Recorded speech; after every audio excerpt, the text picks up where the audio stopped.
Good morning, everyone. How is everyone out there in the watch space today? What's going on? I've got something going on. I don't know about you guys. I got something new delivered by FedEx yesterday. Very exciting stuff. Lots of guesses. Looking Glass, David H. Good to see you guys. Okay, we got 6 people we got people filtering in. Don't forget to hit that upvote. And if you're not a subscriber, hit the subscribe button. It's free. On the screen, we have breakfast. We had some sausage patties, some sour cream and chive scrambled eggs, and some hash browns. Hash brown potatoes. Good stuff. What did you guys have for breakfast? What are you guys wearing on the wrist today? Any thoughts? What are you guys doing out there? We got 10 people in now. Exciting stuff. There will be a big reveal. I don't know if we'll call it an unboxing. There's no super chats or monetary aspect to this. So it'll be more like a reveal. We can play questions. Let's see what different people think. And I'm going to say you need to be specific before I say you're right. If you say something and it's sort of it, I'm probably going to say, no, you're wrong, which will lead to everyone just being confused.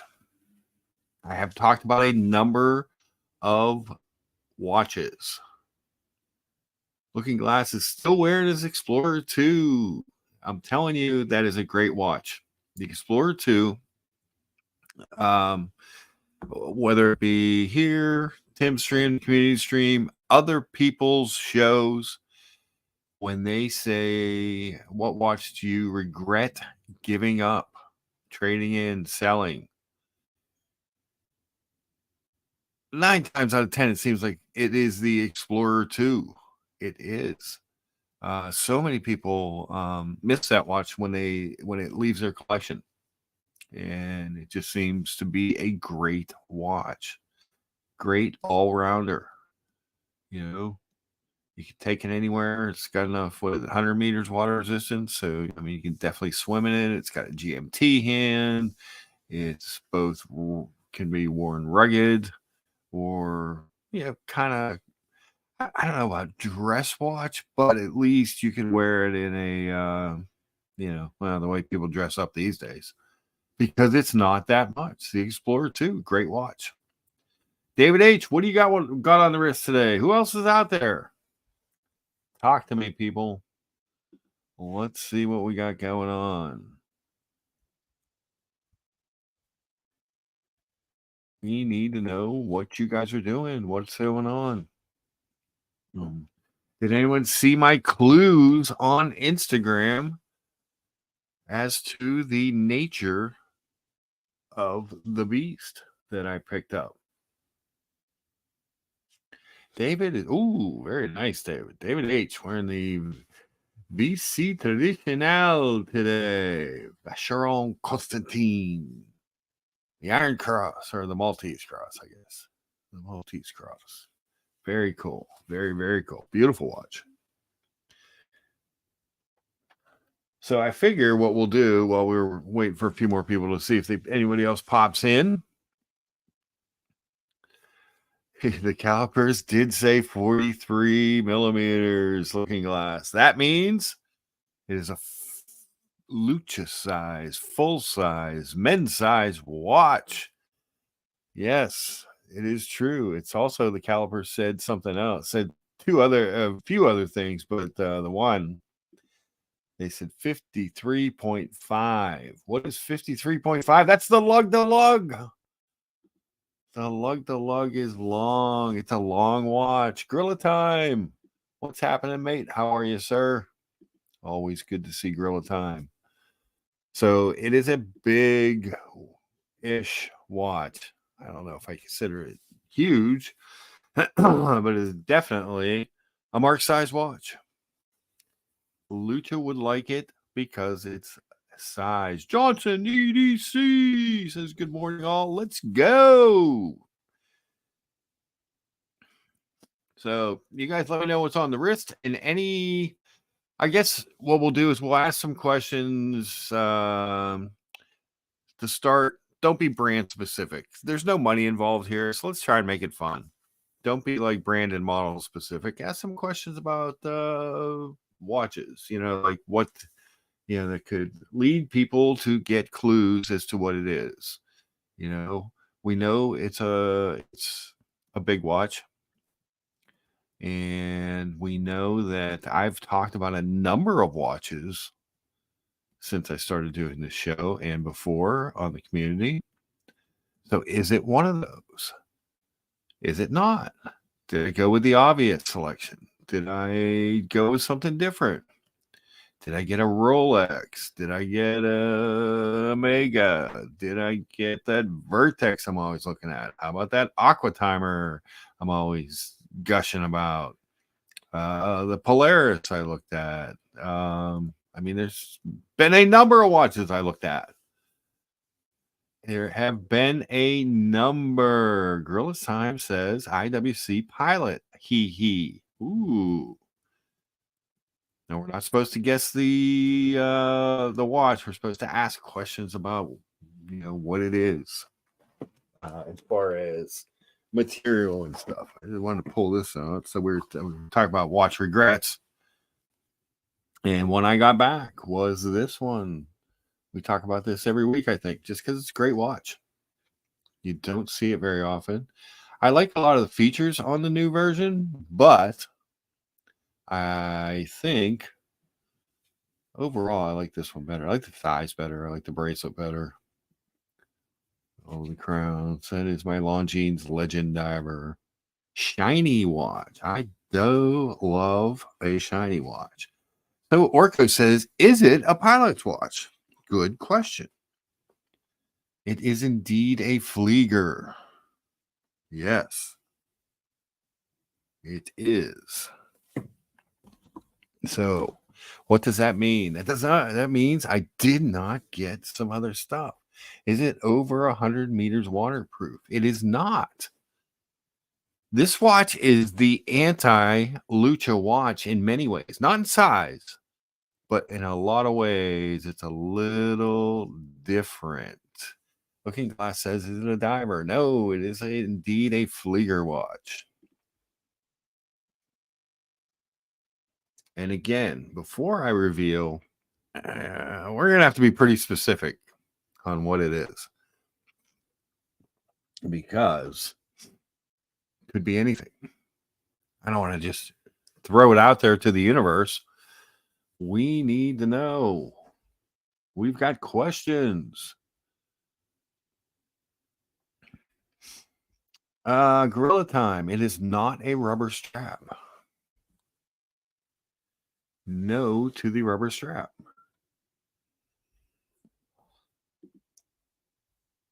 It did indeed arrive yesterday. I was a little worried as if it was going to get here in time or not. Johnson EDC says, is it a bracelet watch? No. So it is not a rubber strap. It is not a bracelet.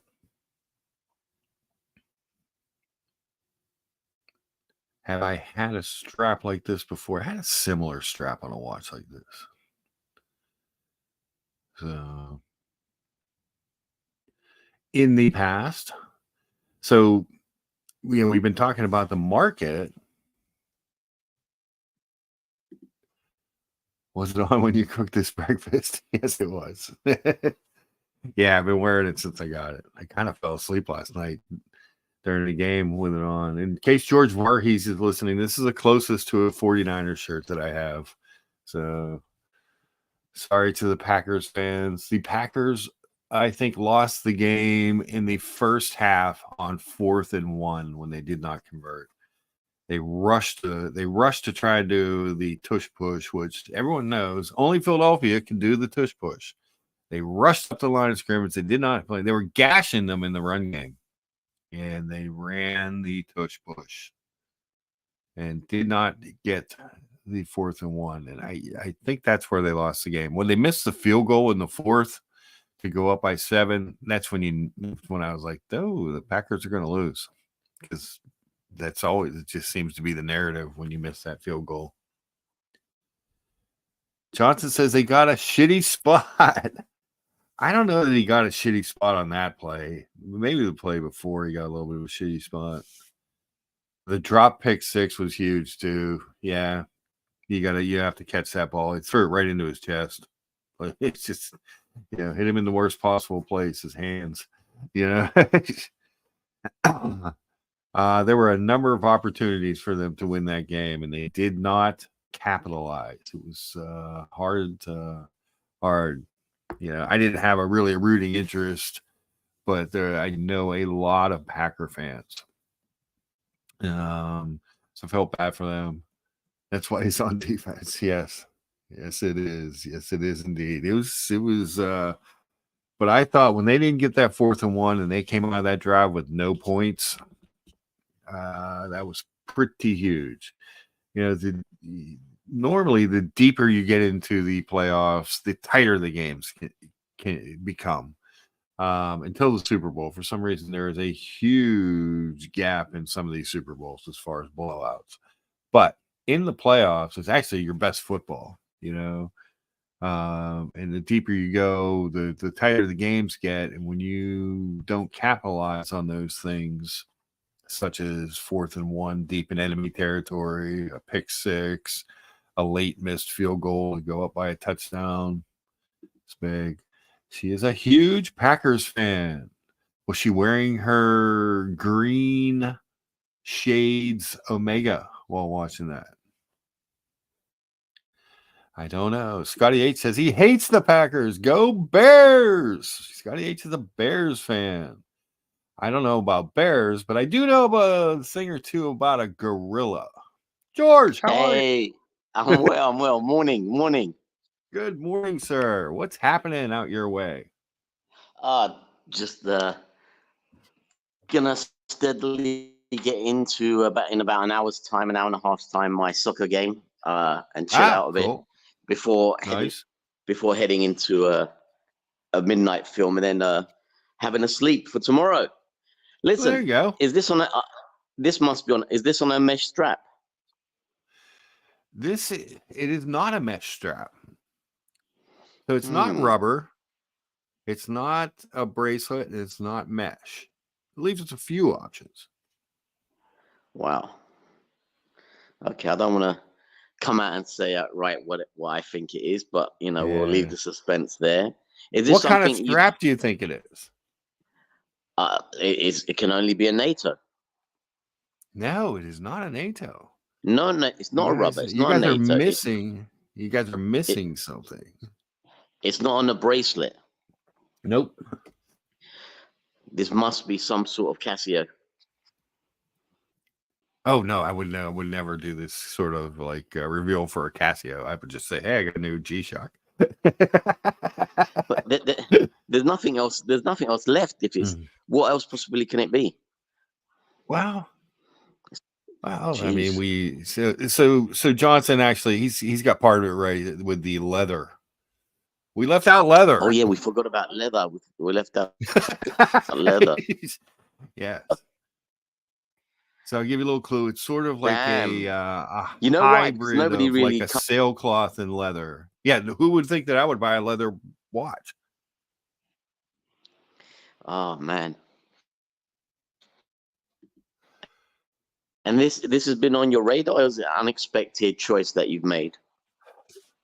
So this is a watch. A little backstory. Brian and I looked at this watch once, many shows ago. He mentioned seeing one, and I thought it was kind of cool looking. And then I saw a company that we don't like did a little mini unboxing unveiling of this watch on their channel. And Brian, Watch It's Brian, he said he has something similar. So when I found the listing, I kind of was looking at it a few times because I was really close to pulling the trigger on an aqua timer. And there's one reason I didn't. And you guys know I love the aqua timer, but the more I looked at the aqua timer, the more I thought, the reason I like the aqua timer is it's essentially my Zenith. It's my Defy Skyline. It's got that brushed bezel with the polish underneath. It's very similar watch, actually. If you really, if you get past the 10-second counter and you look at the two, I'm like, geez, that's really, really similar to the Zenith. Do I want to pull the trigger on that? So I started looking around at other stuff because, when you have the itch and you're ready to do something, George, you're going to do something, right? It's a very dangerous situation. It's a very precarious place I found myself. Yeah. Your fingers on the trigger and you're aiming for things to shoot. Just give me something. Something. So something popped up. And so I got a hold of Brian. I sent the listing to Brian and had him help me vet the thing. So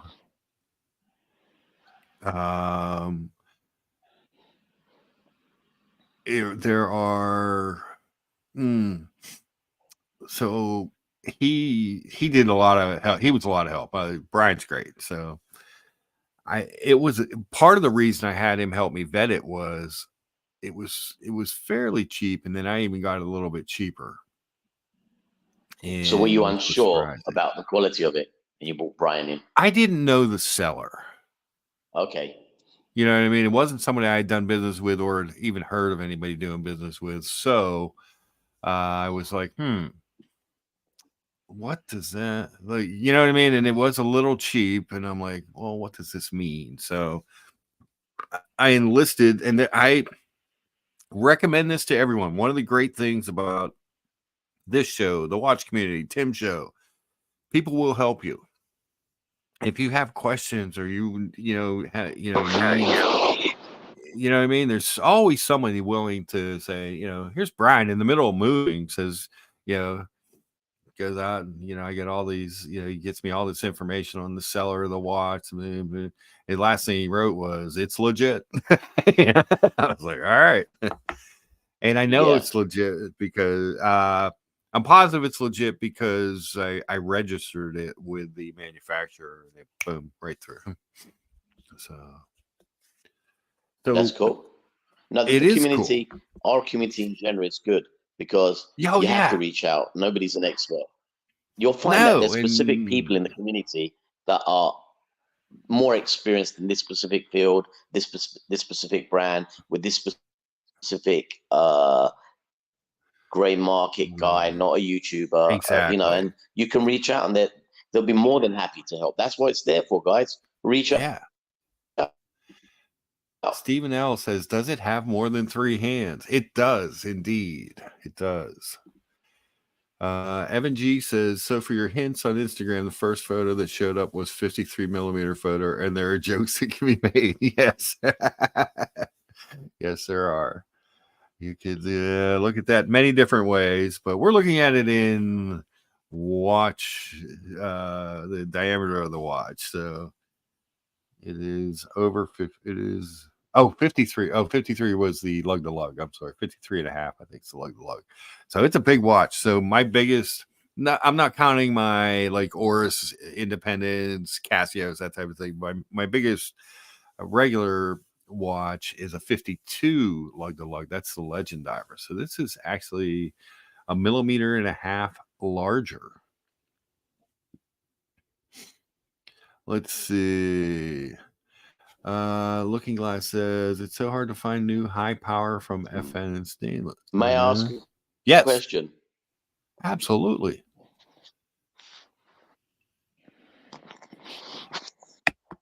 Sorry, Mark, was this piece more expensive than the Zenith? right. So, yes. Okay. Yes. Now, guys, you know the I don't way I know shop. at this stage.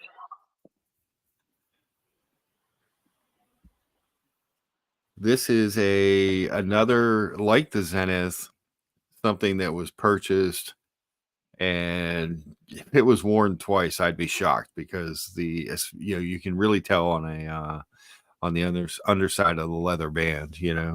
Like I said, it's kind of a sailcloth on top. It's leather underneath. The Watch Apprentice. No, you have not missed it. Good to see you, though. How are you doing, sir? So far, we know it's a sailcloth leather strap. It has more than 3 hands. It's big, but not huge. Someone in the community owns something similar, but smaller. And this is a fairly recent pickup for them. It's crazy. I'm lost. It's probably something that obvious that can't pin it down. John says Isn't Tim's it? Mark 20. No, the Mark 20 is a 40 millimeter watch.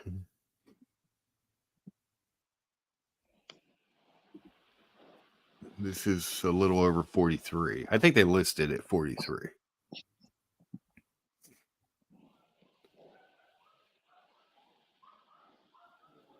And it's a specialty piece. So here's another clue I'll give you guys. It was not touted as a limited edition when it came out in late 21, early 22, but it was a 1-year run and was replaced by a smaller watch. Oh, I see, Johnson. Yeah, no, it's not. Yeah. So it was replaced by something smaller. And I'll give you an even bigger clue. Something smaller and much more colorful replaced this watch.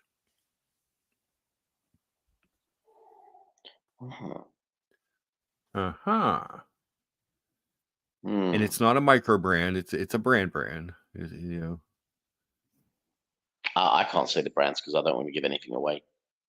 I don't want to get out. I think everybody kind of knows the brand. The brand. There you go. Johnson says IWC for sure. It is indeed an IWC. So that's why, in deference to George Varghese, if he's watching or if he watches later, I did wear the closest thing to a 49er shirt I could find because I know how much he hates IWC. But so what I will do, I will show. I'm going to make myself big here for a second, just so you guys can see. It is indeed an IWC. Now, one of the cool things when you buy an IWC, you scan the warranty card. There's a QR code on there.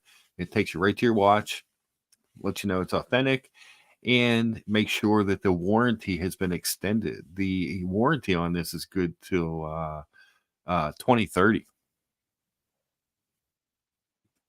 Wow. So You're all set. they extended it out. Yeah. Or 2031, I think. Or 2031. Something like that.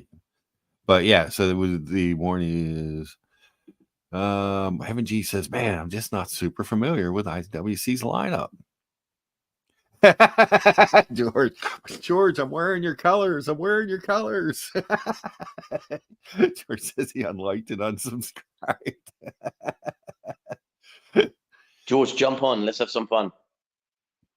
That was good. That's the best comment of the day so far. That was great. So yes, it is the dreaded IWC. Now the nice thing is the box for the IWC, not huge. I have enough giant boxes, you know what I mean, George? These things are hard to store. Yeah, tell me about it. I'll put them in container boxes. Yeah. There's just in case there's a flood or what have you. but I will show you. It does have the mini inside the box as well, as well as the hang tags and a warranty card and all that stuff. And it's a great watch. It is a cool watch. Let's see if we got anything else going on out there in the chat. I did drop the link if anybody wants to pop on. So this is one of many for this year, Mark. Yes, one of 3 is my plan. That was my. If you guys remember, I said it was 3. Really wanted to add 3 pieces. This was not one that I spoke about or really even thought about. And part of the reason I didn't think about it is the newer, smaller, more colorful version. Although I like it, someone just bought it, and you know how I like to have things that are different. Yeah. You know. Now I will also tell you that I'm calling this an unveiling because I'm wearing the watch. Are you wearing it now? Yeah, it's under my cuff. I put the cuff down. Mark, what time is it, please? Good try, George. I can see you know what I like? Do you know what I like most? I don't care what people unbox, whatever their poison is, whatever they're into. Yeah. The happiness that you see from somebody getting their piece, waiting for it, messing with it, and unboxing it is priceless. I don't care if it's a Rolex, I don't care if it's a Richard Mille, but it's that capsulation of happiness from when they got their piece is magical. It really is. And it's fun. That to me, it is fun. It is fun, yeah. And I will tell you, I actually had offered to unbox this on Tim's stream, and then like an hour later, he said IWC is a shit brand, and I was like, all right. Who said that, Timbo? Tim. I'm like, well, fine, I won't unbox it on your stream then. I was like, oh God, Tim. Fun on my I was gonna try and do you a favor, see if you could get a $100 super chat or something, but all right. How the other half live? How the other half live, Mark? He has an IWC. I know. He loves. That's a nice one. He's got a nice IWC. Yeah, I like IWC. I think they're the unsung heroes. They're the unsung heroes. IWC quality piece. Even though George Rogers doesn't like them. Even George hates them. He hates them, but he is going to hop on here after he eats his breakfast. He's watching. Yes.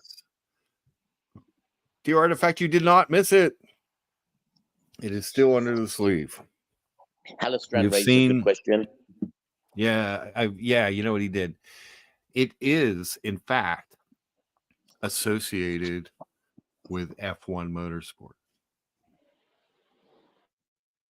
It is. Oh no, it's not the one. I hope it's not the one that I like. I'll be very, very envious. Very envious. It is not, and the color. It is not a big pilot. It is not a Portuguese or chrono. But oddly, it has many hands. And you guys know I'm not really a chronograph guy.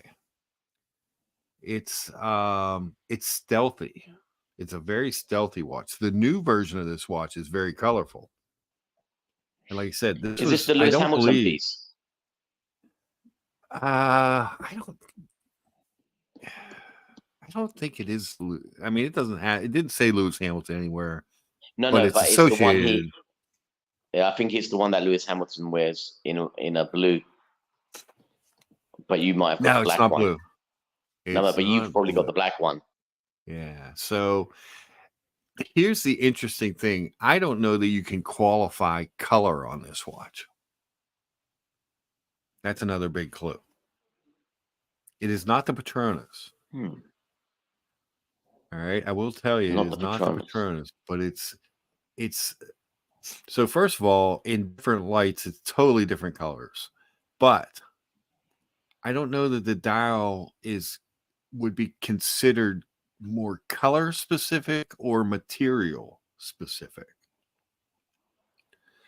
The watch itself is currently in their lineup.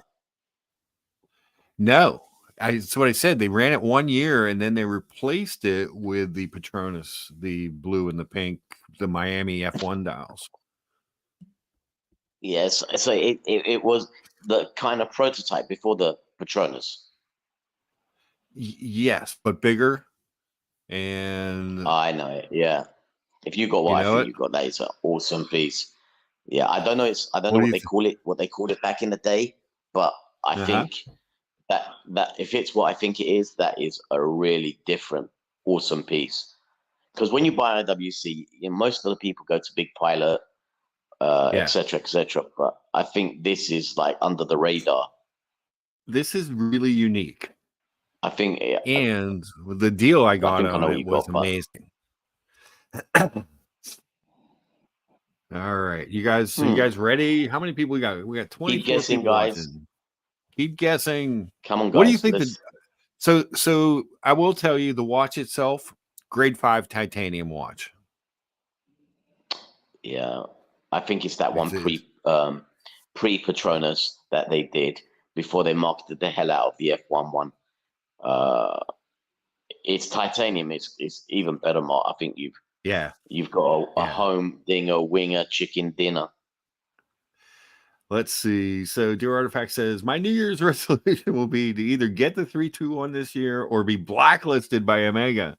I've already started an email campaign with one of their reps. I email every second day. That, the 321 and the Barracuda are the two watches I always think of when I think, wonder if Dear Artifact's any closer to getting those two that he wants so much, My watch channel says, unbox this thing. Unbox this thing.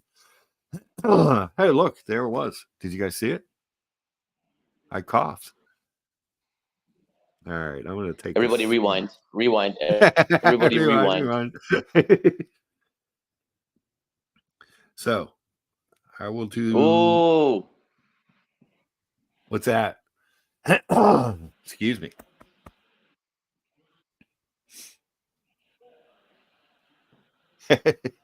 George, everyone's apologizing, George, for loving the IWCs. All right, so here we go. I'm going to make myself big here for a second. And then first and foremost, I'm going to do this. So it is on a titanium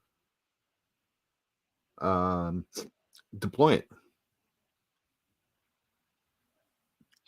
Media blasted titanium. It is a grade 5 titanium watch.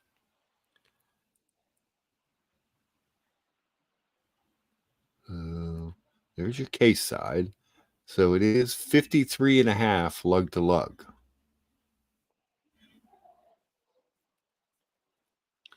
Does have your signed crown, so it is definitely a chronograph. You have one last chance for somebody to guess which one it is.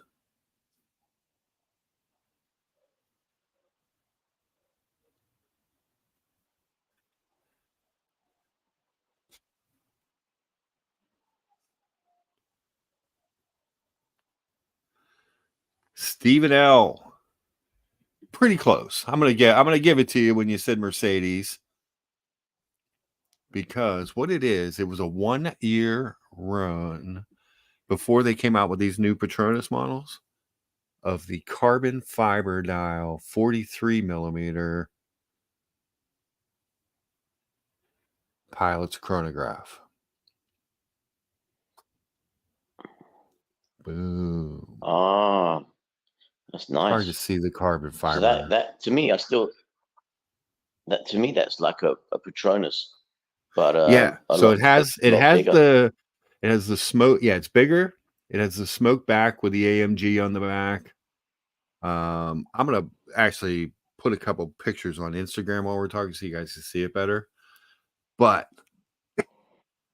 I came across this thing. Now, Brian and I had looked at this watch once and online. That's a killer. First of all, congratulations, Mark. Well, thank you. Congratulations. It's nice. But it is really different from what I normally like and what I have. Because normally I like polish and stuff. There it is on my 7.6 inch wrist. Like I said, it's 53.5 lug to lug. So, but it fits. It definitely fits. With the money shot. Oh, it looks great on you, Mark. It's like perfect Looks size. really good. Yeah, you got a lot of real estate on each side of your wrist. That you know what? That's the IWC that I would buy the Patronus, the smaller version.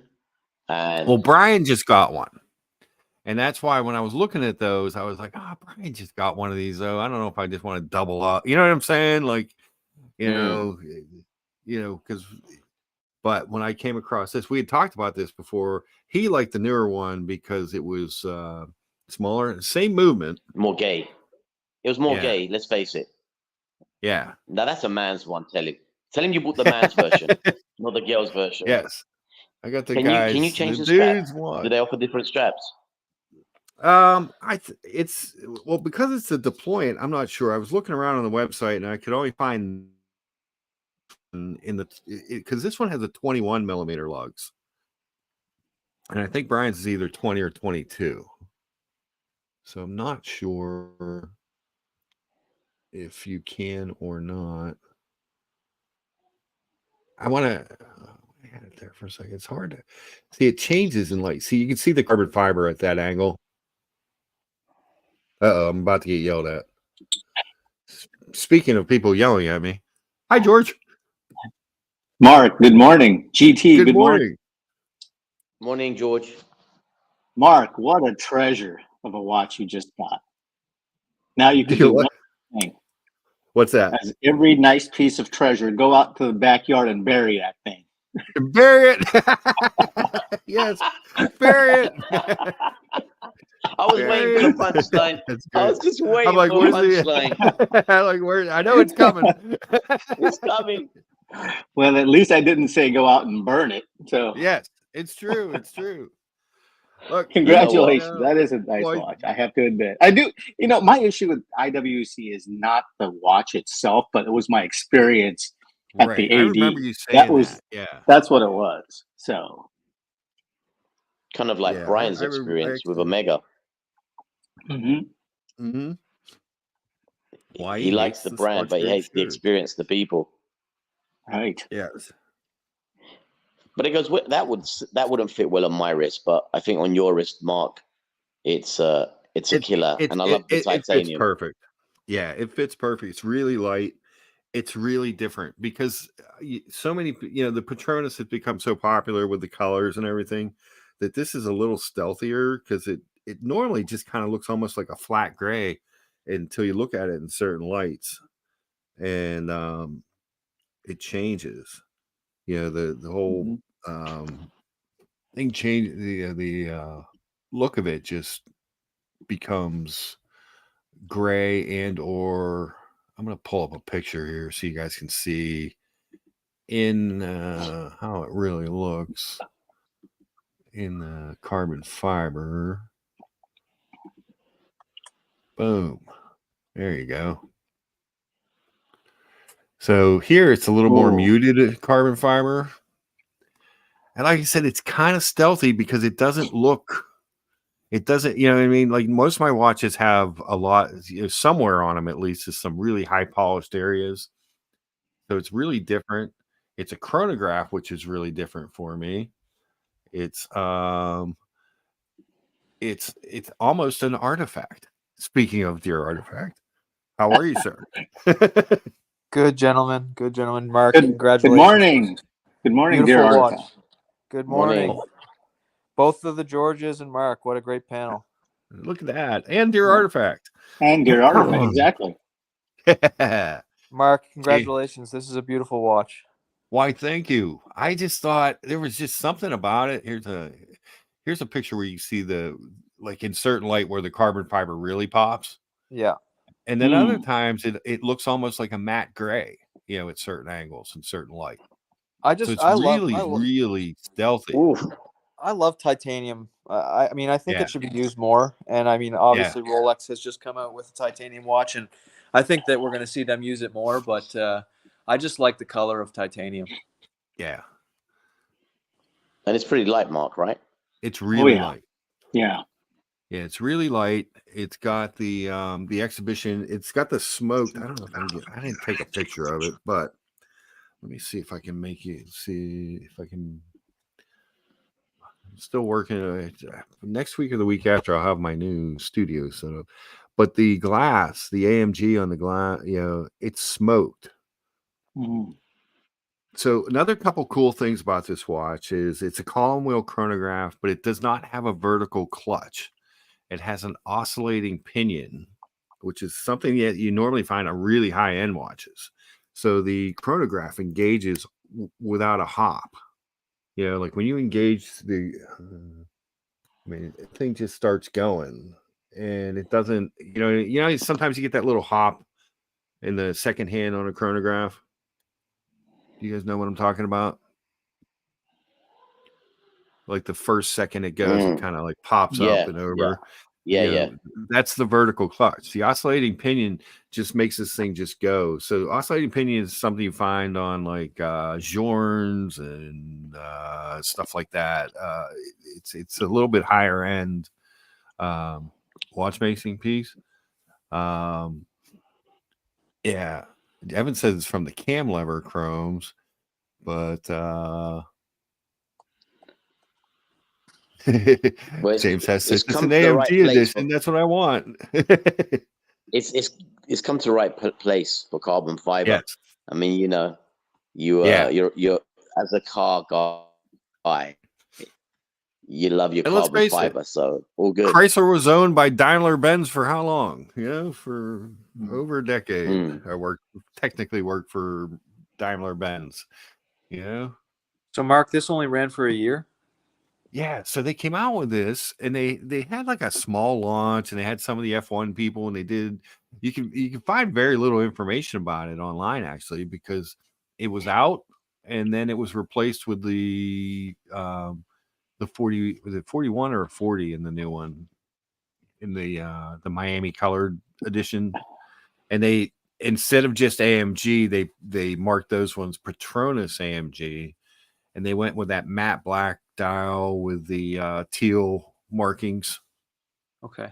Yeah, it's cool that it had a short run. Yeah. So not a limited edition, but a limited edition, if that makes sense. Yeah. Same movement as the new one. The only difference in the new one, I think the new one is 100 meters water resistance, whereas this one's still 60.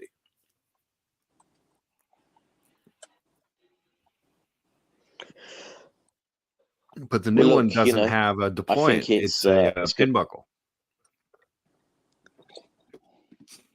The deployment finishes it well. Yeah, I'm a sucker for reverse Panda dials. I just think they're all. Every time I see a reverse Panda dial, I love it. It's just a cool look, and it's like I said, it's different from what I normally like or buy or talk about. But when I how thick is this watch? 15. Hey, Mark, can you show that? Oh, okay. Yeah. I know. Yep, I can see it. Yep. Yeah, it's 15. Very but nice. it fits my wrist. You know what I mean? Oh yeah. That's the thing. Like the lug to lug is 53.5, but it's not. I still have room on either side. Yep. Even with that big lug to lug. But there was. Go ahead. Oh, go ahead. There was one IWC chrono that I saw. It was like the Mojave edition. It was all like brown, right? And then they have one that was like an all whiteout edition. I can't remember the name. That's the Lake Tahoe. That's the Lake Tahoe. Lake Tahoe. Is the white one. Yeah. And then they had a woodland green one, and I actually came across the woodland green, but I have a green watch, and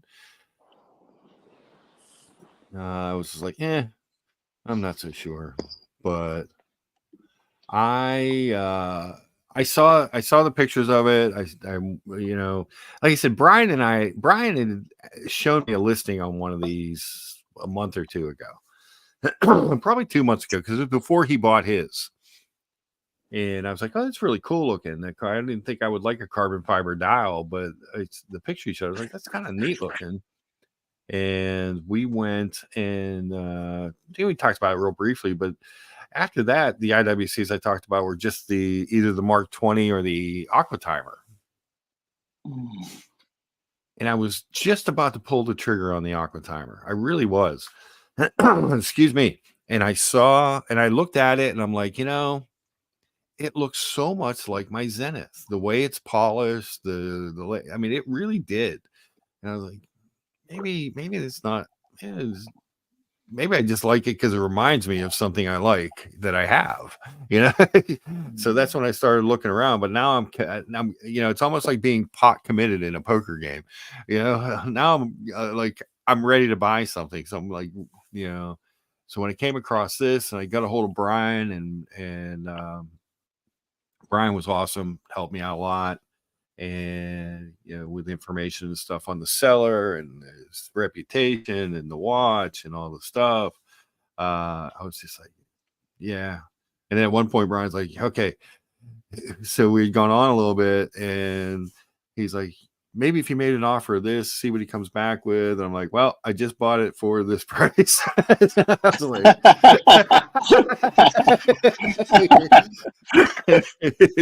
oh, that's hilarious. Yeah, I made an offer and bought the watch. Yeah, I was like, it was oh, geez. That's how I feel when I go to a car dealership, Mark. Exactly. Exactly. Oh, well, we can only do this. Sold. Told. Brian was laughing. I just, I liked it, and it was a good price. Even the price they had it listed for was $1,300 less than anything in the U.S. So this was in the gray? Yeah, it was a secondary dealer in the gray. Okay. It was it was a year-old watch. Oh, box and papers, obviously. So box, papers, card. I scanned the card in, and it took me to the place to extend the warranty. So, yeah, that's why I had Brian help me out, because I'm like, wow, it's a used watch. But I don't think it was worn. The leather's like perfect, the writing, the ink in the little bit of writing on the back of the leather is all there. There was no it was set on the first hole, and there was no crimping, no, you know what I mean? Like there was nothing to make you look like it had ever really even been put into the deployment. Interesting. Almost the new old stock type of thing. Not that it's old piece, but hadn't been touched. Yeah, and I think this was this is my theory. So the Zenith, the guy said that the guy bought the Zenith because he had it was a purchase history thing, and then he traded it in on something else, and I bought it, and what was it, a few months old, when I got it. And I got a great deal on it. And this was a very similar thing, because I think this watch was around 10 grand new, and I didn't pay anywhere close to that. My first number began with a 6. I think I really respect you, Mark, because you buy what you like and you don't follow the hype. Yeah. And you follow to your DNA, and you buy stuff that you've really got a passion for, and you wear them quite often. And it's quite endearing to see that, because obviously not every so it really brings me a lot of happiness seeing somebody like you get a piece like this that you enjoy, and it's not the regular hype, and that's good. I think I respect buyers that are buying pieces that they like, not buying pieces because it's hype. And I, believe it or not, I haven't got one titanium in my collection, and I'm on the lookout to find something that's very, very light and comfortable. I'm waiting patiently. Other piece. Was like, it was different. It was titanium, so it's something I don't have, and it was grade 5 titanium. So I was like, well, that's the best. The grade 2 will still scratch. The grade 5. That's what I heard. And Mark, I got to jump off for the soccer that's about to start. Okay. Wish you health to wear it. Really happy for you. The Artifact, always a pleasure to speak to you, and your best wishes to your father and mother. George, what can I say, mate? It's all in the Bitcoin. Love you so much. Take care, guys. Take care, brother. Pleasure. All in the Bitcoin, he says. Yes. So that is the big watch reveal. Beautiful. I thought it was different. It was cool because it was something that was really different for me. You know what I'm saying?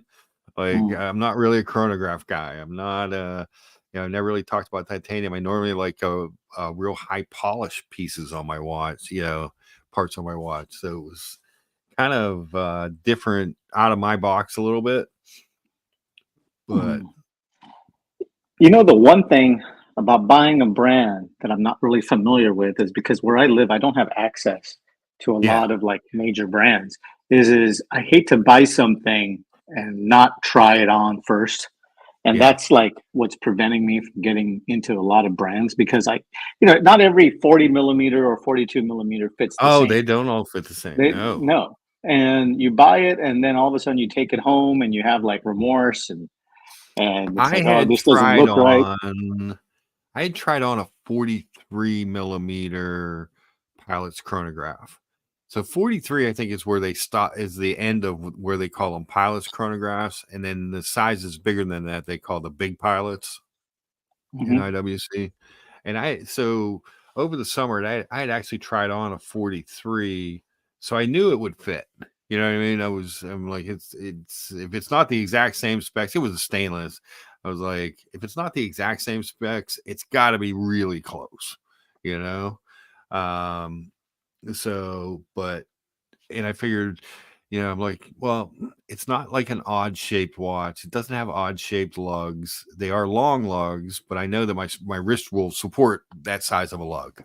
So I wasn't on this one. I wasn't that worried, but I know what you mean. Well, there are watches you buy that don't fit anything like or watches you try on sometimes. That doesn't fit anything like I thought it would fit. Yep.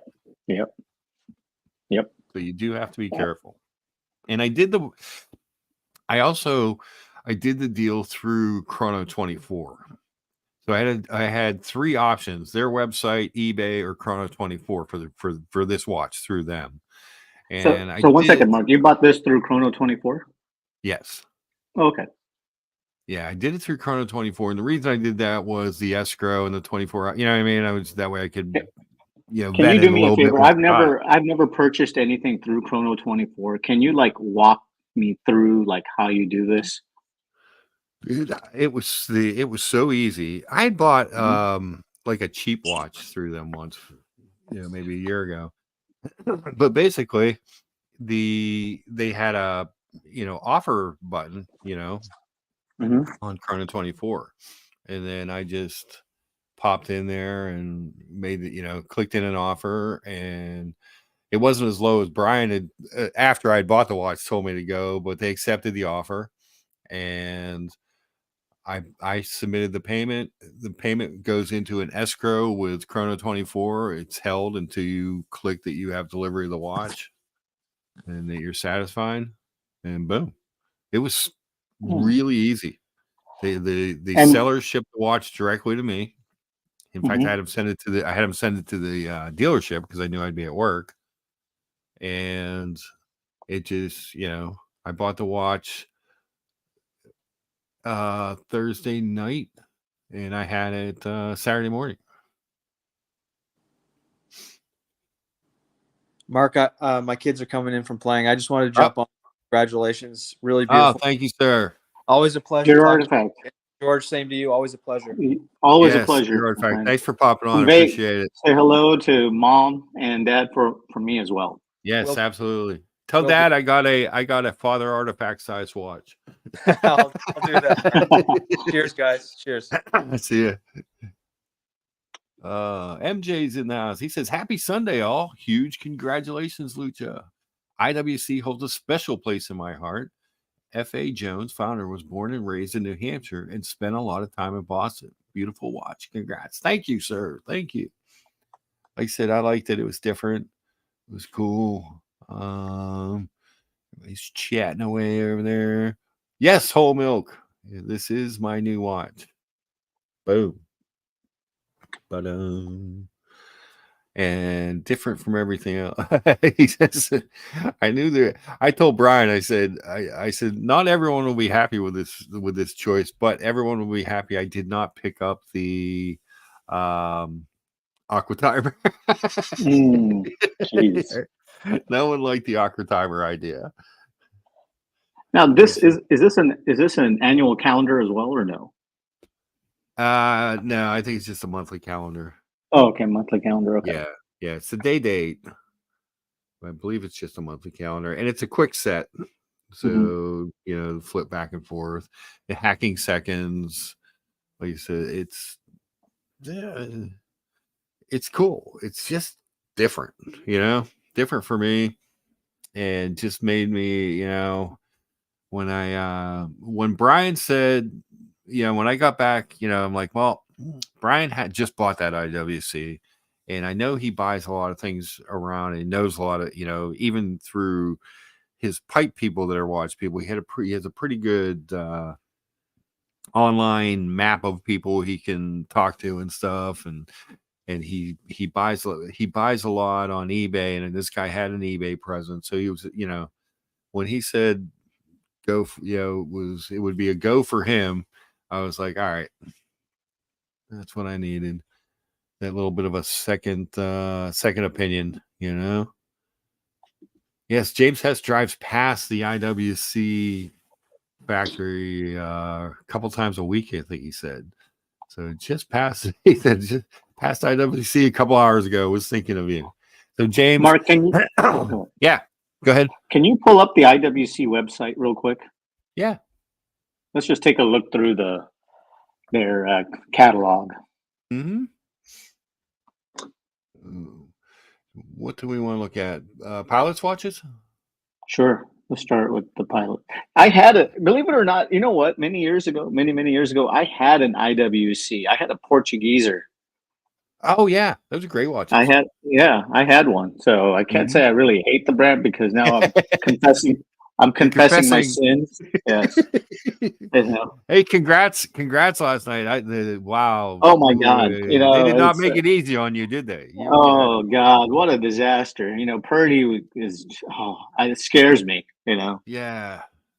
And everybody laughs at like the Cowboys, but it's not like the Niners have been setting the world on fire either. They haven't won one in 30 years either. So I'm not exactly thrilled about what happened because I don't know if you watched the entire game, but there were two plays in which Purdy threw it straight to the Green Bay, straight to him. And if you caught one of those two, I think probably the game would have been long over. I think if they convert that 4th and 1 and get a touchdown on that drive, that they might won that game too. Yep. Because those are close games, and when you those get are. deeper, right. And like I said, go ahead. I don't know. No, I'm just saying you take a win in the playoffs, but damn, that wasn't a very reassuring win. And then the Ravens look so dominating, like it's like forget it, forget it. Sean is in the house. Good to see you, Sean. Hey. He says, good morning, gents. Mark, congratulations. We're in good health. Thank you, sir. Thank you. So one of the things, Brian got the other AMG, the new Patronus edition, and Sean got that Hoyer chronograph, and I was like, those are good looking watches. Why do I not like chronographs so much? Evan has the 57, which I liked, and I'm like, maybe I should look more into a chronograph. Maybe I'm shorting myself. I'm shorting my collection by not adding a chronograph. So a lot of these pilots watches, and you're right, George, in your assessment, a lot of them look the same, which is one of the things I liked about the titanium and the carbon fibers. It really kind of differentiated itself from these other ones. Yeah. There is a new release I'm looking for here that I thought was good looking, but again, it was a 41 as well. There's Timmy's watch, the green Mark 20.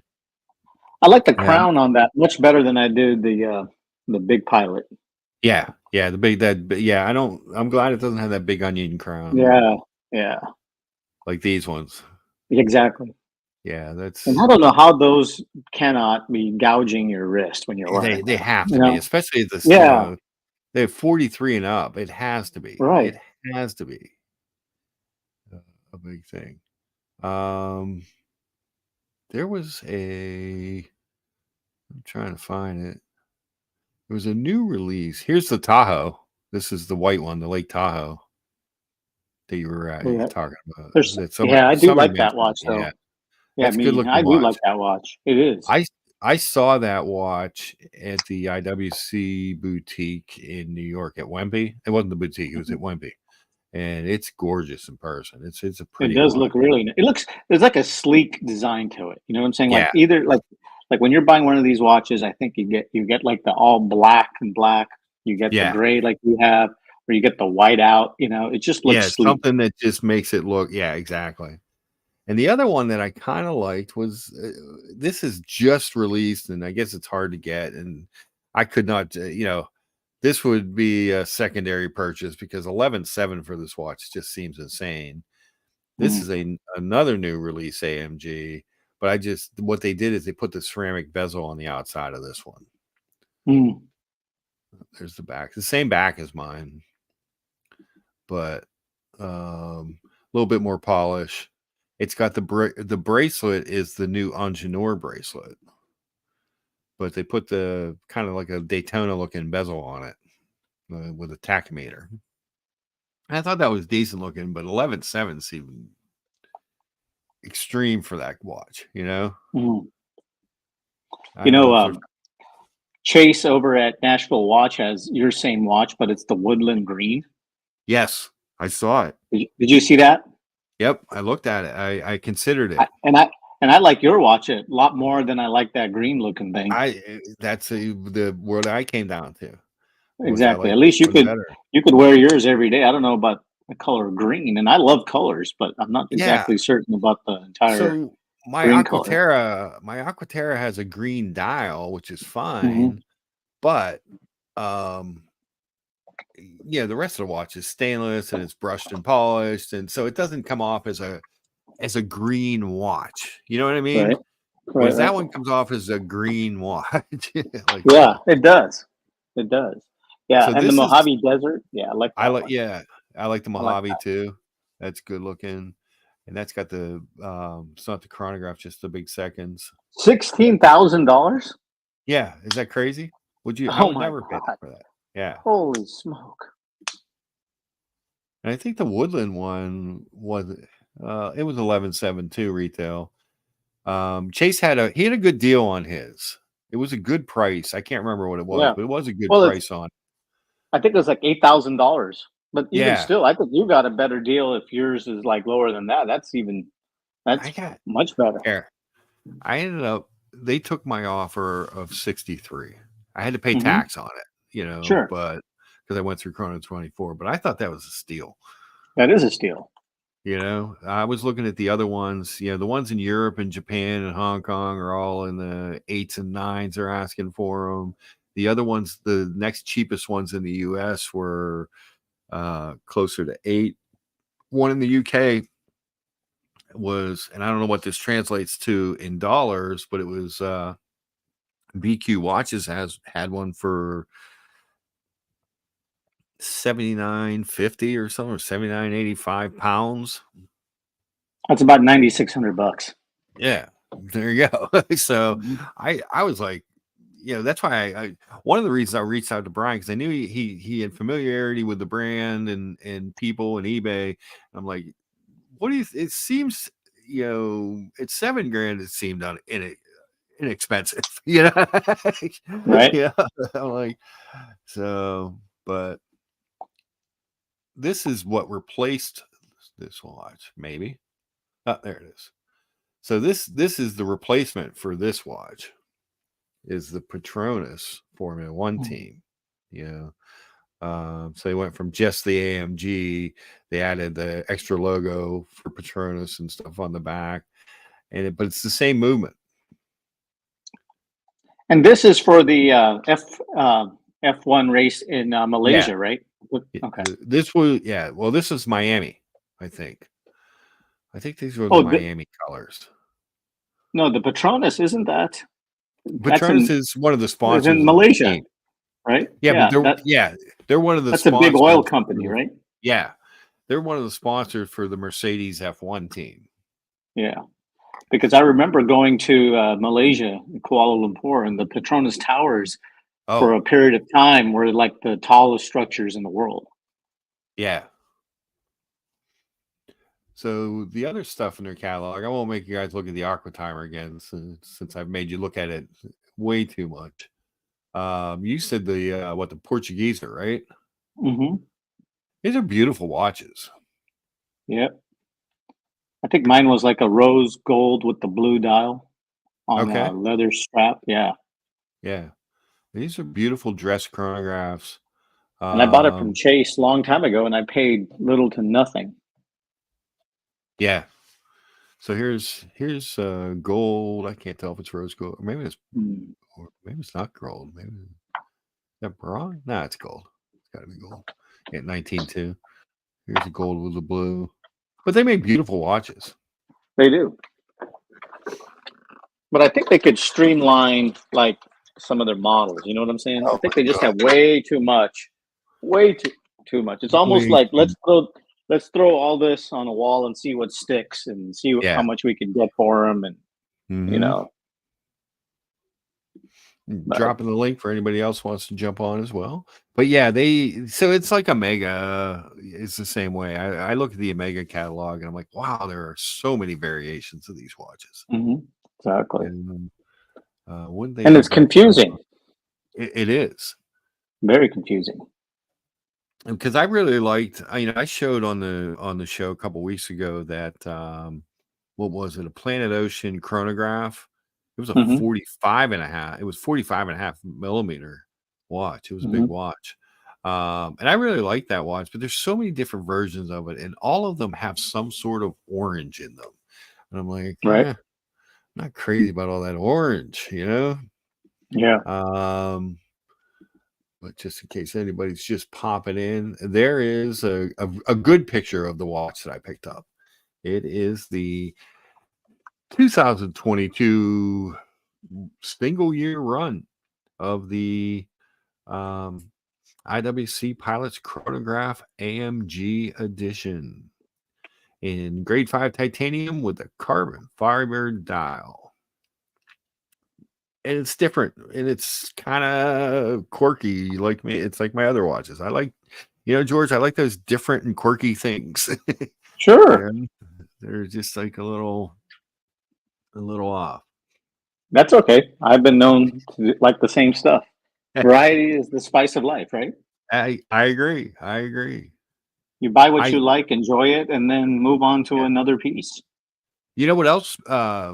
He sold it, but Chase had a 2021 39 millimeter Explorer 1, the Mark II. That looked like it was in beautiful condition. And I was considering that watch too, because I like the Explorer look, and I prefer the size of the 40, the new one, but I hate that they smashed all that text together at the top of it. Yeah. You know what I'm saying? They put the Explorer up top instead of down, at 6 o'clock, it's at 12 o'clock. And it just, and when I first looked at that watch, I don't think I really noticed it. And that rat bastard, the original OC, pointed it out to me, and I can't unsee it.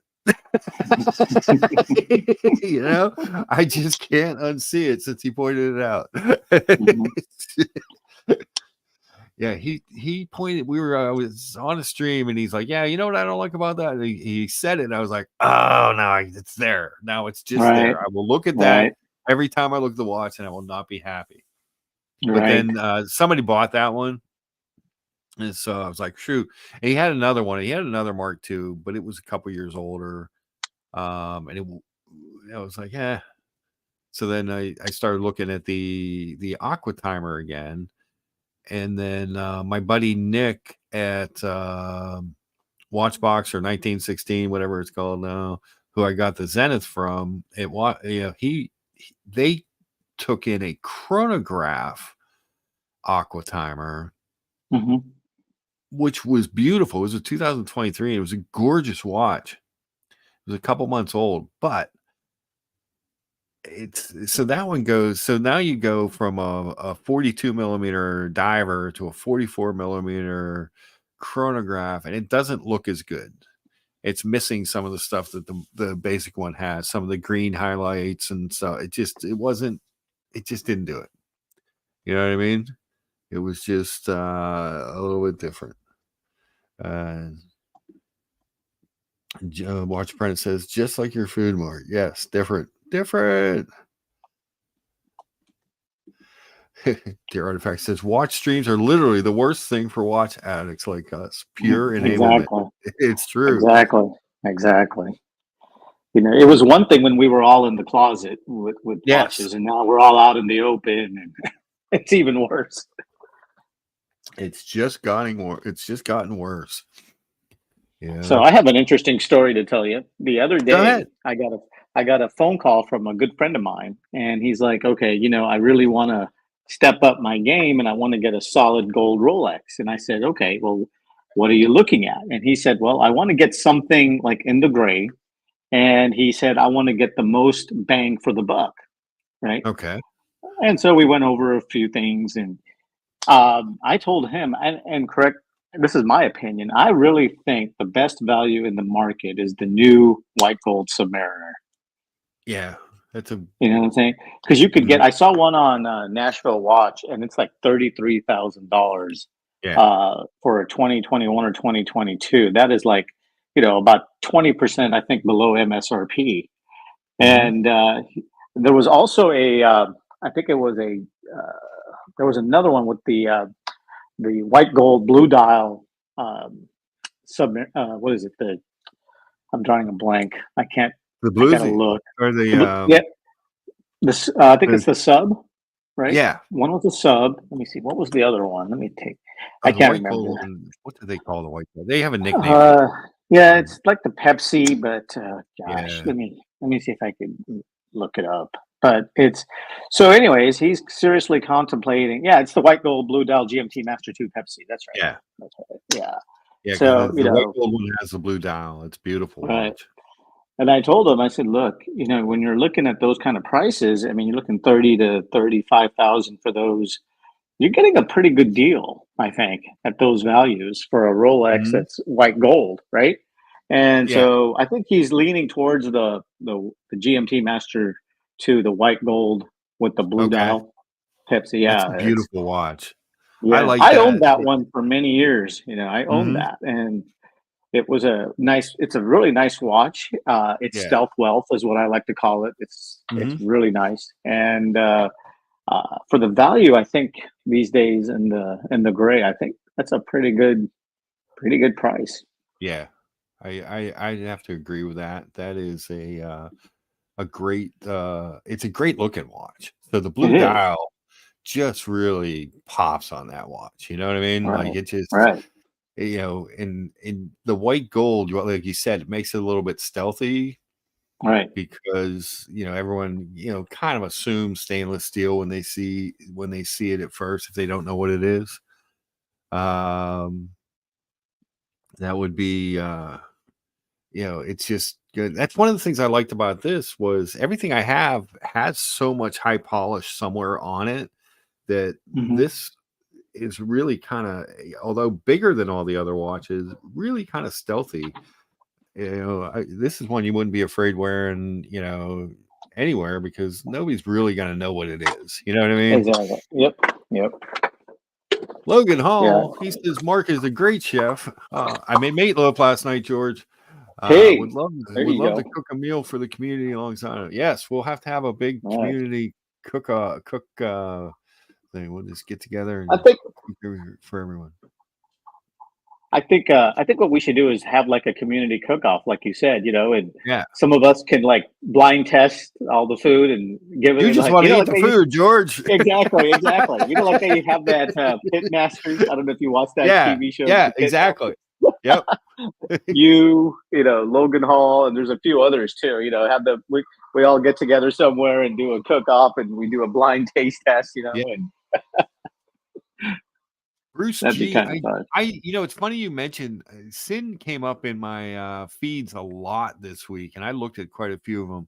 And there was one with like an real creamy orange style with almost like some of the pictures almost look like a burgundy kind of ceramic bezel on it. That was a beautiful watch. It was some kind of limited edition. I couldn't get my, but I looked at those.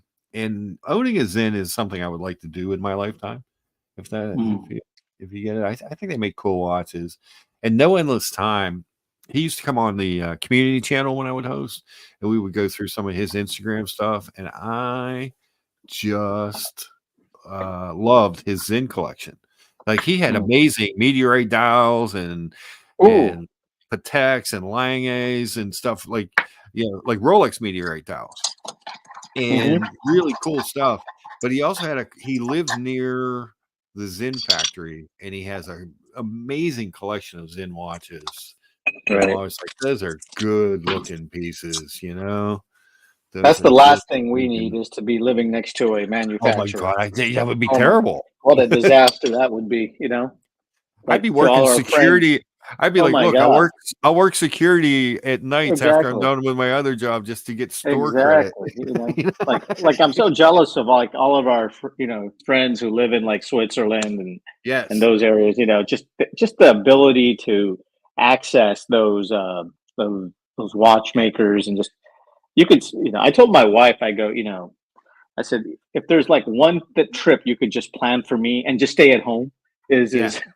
Let me loose in Switzerland for like 2 weeks. Just let me loose, know. Yeah, like James Heston's like I drove past the IWC factory. I don't know how you drive past. I'd have to stop. I couldn't care less if it's Zen or if it's like Paddock. You can stop in and you try to get a tour and walk around. Yeah. You know what I'm saying? That would just be like, and maybe one day maybe we could get the community to do like a tour of these. That would be cool. Yeah, that would be really cool. Sean mentioned, and it's what is it, RGM? It's in Lancaster, Pennsylvania, and I'm like, I should. I don't know if they do tours or not, or if they do. We'll go, do something, go see there, and they actually have a couple watches I like. There's a sector dial they make that I just think is a beautiful watch, and very simple, very elegant watch.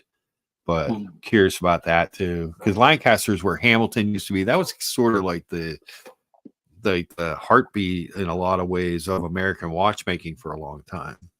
Oh yeah, and Looking Glass is a great cook as well. I've seen some of his cooks. Yeah.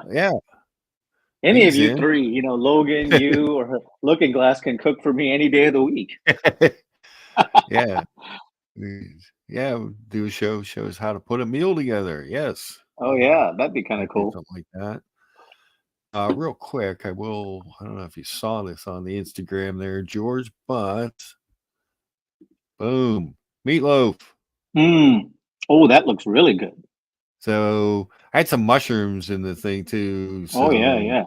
I made mushrooms. And you're like me, mashed potato with brown. Oh yeah. Yes. Yeah, it can't be that other stuff, just the only problem with that plate is just too many vegetables. A couple carrots and some olives, the olives. I honestly put the olives on there for a little color.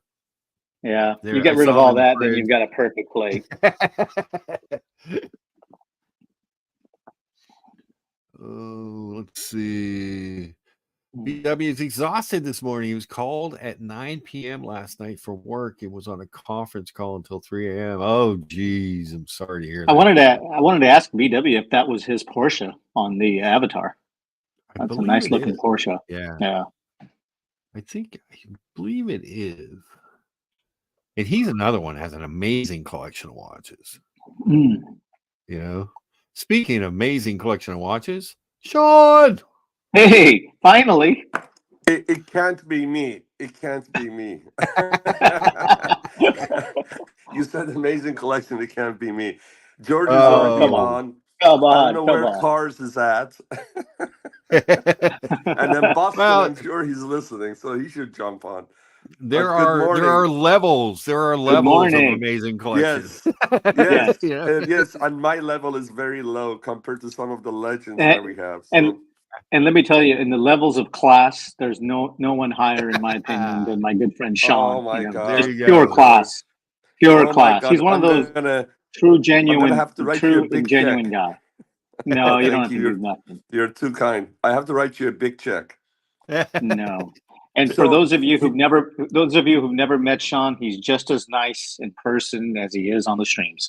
A oh very, my very God, genuine and pure that's guy. Very nice man. that's a description of you, George. Seriously, No, I st- no, buddy. I cherish the picture that I'm kissing you on your left cheek. Your facial left cheek, Anytime. by the way. That's all right. Oh man, Oh man. you guys are great. So talking about, I hear Dear Artifact and others talking about, man, and Johnson saying that, man, watching these streams is really bad for addicts like us, and Yes. constantly getting the itch. So one of the best things you can do is you could go once in a while, dig up one of the watches that you haven't had on for a while, and Yeah. you know what? Throw on a strap. So Mm. my 5100G, which is my 10-day reserve, I had put Yeah. on a blue strap on it, Patek blue strap on it, Uh-huh. and I have this Le Mans chronograph. Since you guys are talking about Hmm. chronograph, and I Yeah. love chronographs, right? So and it came with a beautiful steel bracelet. So I got this bespoke gray elephant skin, basically strap made by Stefano Bemmer. But I was Okay. thinking, you know what? I want to put something that's a little bit larger, darker on it. So the Patek strap that I had taken off my 5100 fitted perfectly. So Hmm. and it just gave the watch a different look. Here it is. Hold on, let me make you big. Oh. Oh. Oh yeah. Oh wow. That is And perfect. it's just perfect, right? So I'm going to put it on real quick. That is perfect.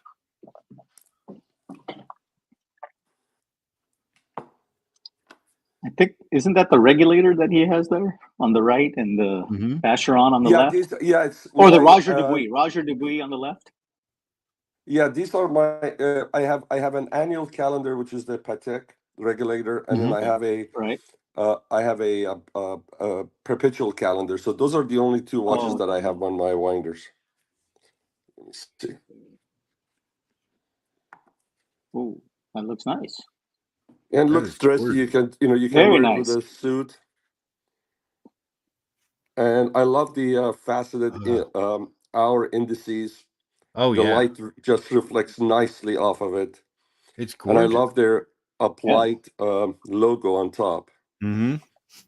And this is if you're gonna have a date on your, if you're gonna have I like the date to be on the 6th, and I love I like what it. Tag I'm the Heuer, same way. yeah, I love what Tag Heuer has done with their latest chronograph, where they put it on the 12, Yeah. Oh yeah, that's cool too. Yeah.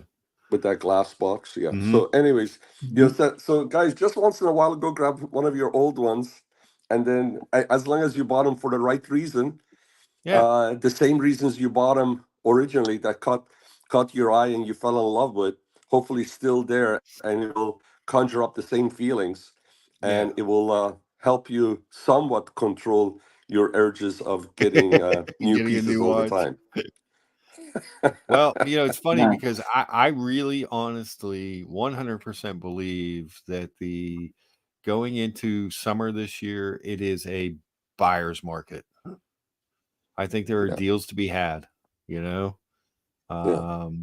I think we're all going to be kind of looking at things because we're, like this, like you said, I kind of put myself in a buy mode. So all of a sudden I'm like, oh, and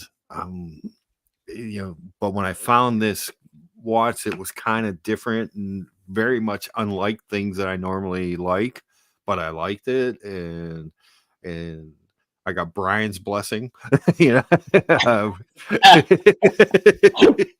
I didn't ask George Voorhees about it. Yeah.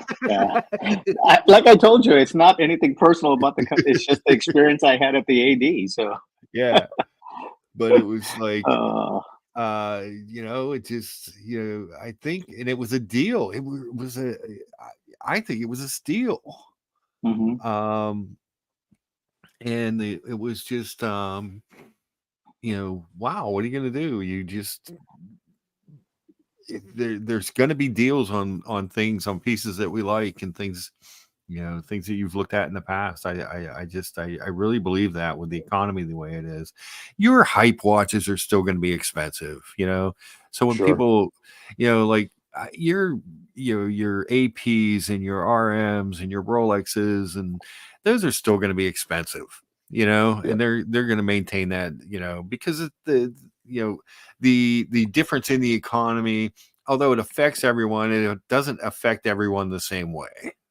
I think, is a nice way, is an easy way to put it, but I think there's going to be some deals. Thank you, Kevin. Kevin, jump on the stream. Kevin, Kimbo. Sean, I wanted to pick your brain. You're a man of like me, collecting for a while.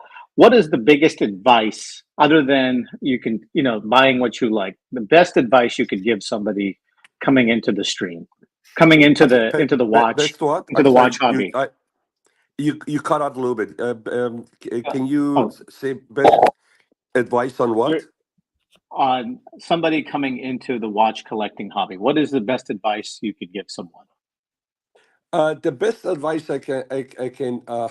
Thank you. I mean, thank you for asking me that question. But the best advice I can give is try to form your own opinion. It's interesting to follow some of the other ideas and surrounding collecting, or which watches are the best, but follow them a little bit, but then find your own path. Follow them to see if you agree with it, or if it seems to be an agreement with you. Just don't follow them blindly. And then I would say, if you are going to get a piece, and if you have a couple of 2 or 3 pieces that you want, and the one that you really want is a little bit more expensive or more expensive, and that's the one you want, but you settle for something that's a little bit less because you can afford it right now, I would say bite your tongue. Wait till you have the funds where you would be comfortable acquiring the one you want. Because otherwise you'll end up getting some stuff that you won't enjoy. And here, I'm not saying always the best stuff that are more expensive, but if there is a watch that speaks to you, and you really, and this is true, I believe, with anything that speaks to you and you really want it, uh, just wait and get it when you're ready to get it, instead of settling down. Um, if you want a diver and you want to have a chronograph and you want to have something else, if let's say if you want to get a chronograph and there's a special chronograph that you want, well, don't settle down for another one just because that's the one you can buy. Go get yourself maybe a dive watch that's less expensive now, save some money, and then get the chronograph that you really want.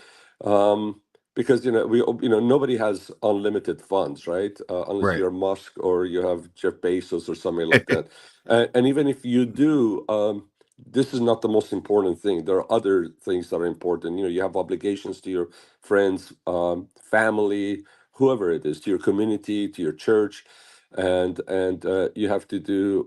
You have other obligations. So this is something that's really frivolous. I mean, this is something that's pure luxury. It's not a necessity. It doesn't make heal anyone. It doesn't help others. It only helps you to take care of that urge or the itch you have for that timepiece. So just take your time and get the piece that you want. because otherwise you'll end up with a lot of stuff that you'll enjoy still, but you're always going to say, what if I would have What if waited, I I would have got the piece that I exactly? wanted. Yeah. Yeah. How about Whole you? How milk. about you, George?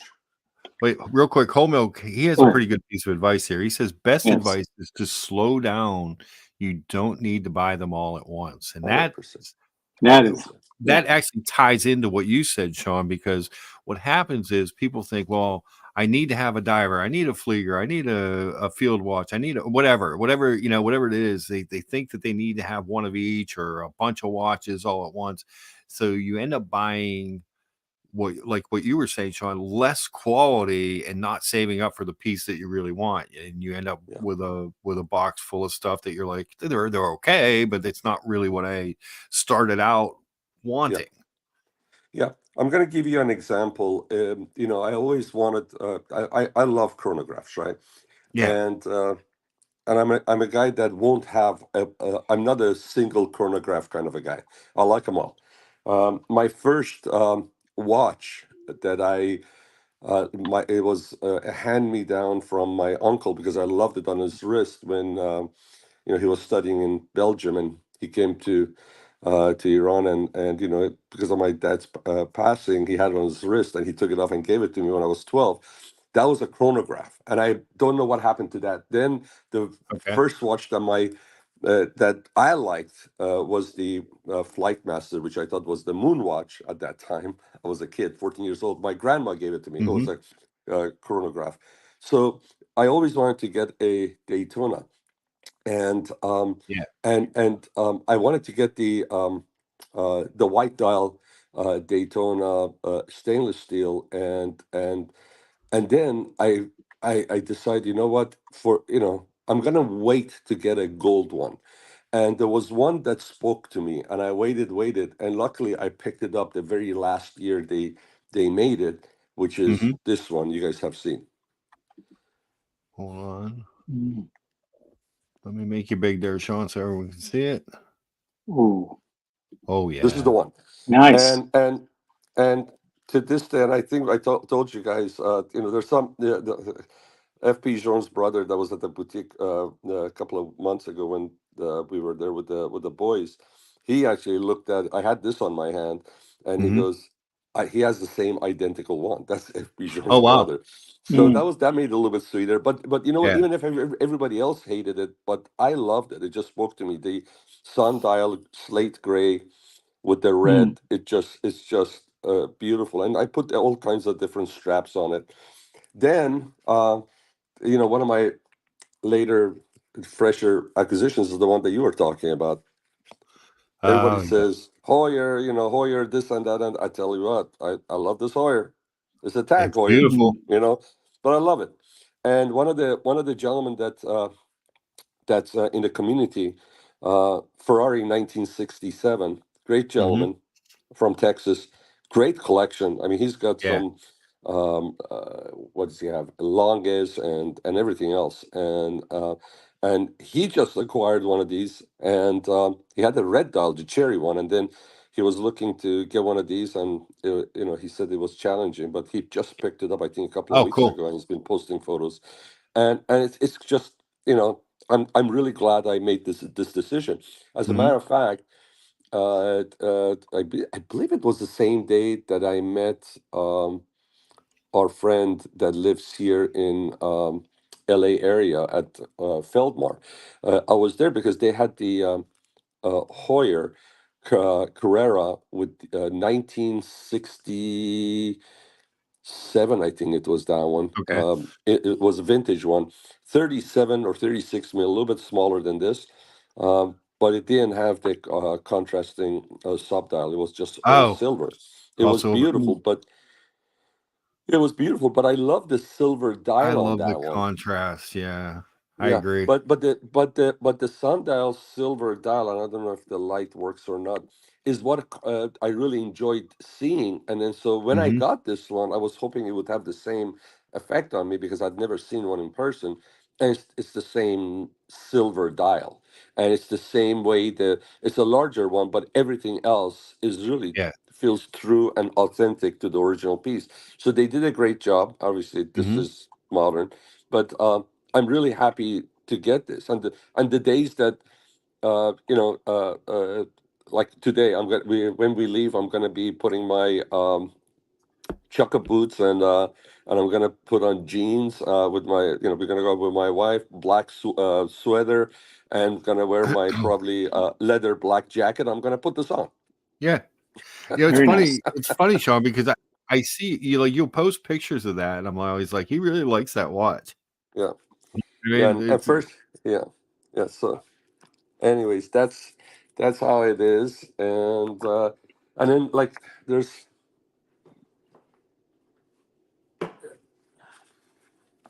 and this is the one that Diego oh yeah, helped me locate. I yeah, just love it. It's classic. yeah, absolutely. Very It's old nice. school look. And that goes to something I said earlier. Like I reached out to Brian. If you're looking at a vintage piece and things like that, a guy like Diego who just researches that methodically, is there are people, regardless of what you're looking at, that can help you in the Kimmyverse, if you will. They're just great at helping you source things, helping you, vet the buyer, the watch, everything, the process. There's a lot of Yeah, good people. nice. Yeah, That is these are gorgeous. great. Yeah, and how many do I have? I have probably just chronos. I have something like I think 12. No, more Oh than that. wow. Probably 13 chronos in my collection. If you count the Seikos, I have 3. What's that? I said, if you count my Seikos, I have 3 now. Yeah. No, you count them. Why not? Count them. They're great one. But anyhow, that's Yeah, the that's way great. it is. Yeah. Absolutely. So Beautiful. Logan Hall says he got another, going back to the advice people getting in. He says, I remember very early on, I had like 14 shitters in my collection just to fill a space in my watch box. Did not satisfy the itch. Now I just have 2 solid pieces, and that's all I need. Yeah. I think everybody, to some extent or another, has gone down that thing where they look at their box and they're like, well, there's all these empty spaces. What am I going to fill it with? And I don't know that you always end up with what you really desire. Dr. Bob, it's on the screen. It's on the screen, Dr. Bob. It is the 2022 IWC Pilots Chrono AMG 43 millimeter watch in grade 5 titanium with the carbon fiber dial and the silver subdials. So if you go to Watchbox, and they just released a couple of days ago, I think, um, a video on a Chrono Swiss. Now, if anybody's, it's a 1990s Chrono Swiss, right? Okay. And let me see if I can find you the exact. It's a watch that they are selling for less than $4,000. It's a Wow. solid piece. There's a lot of good stuff about it.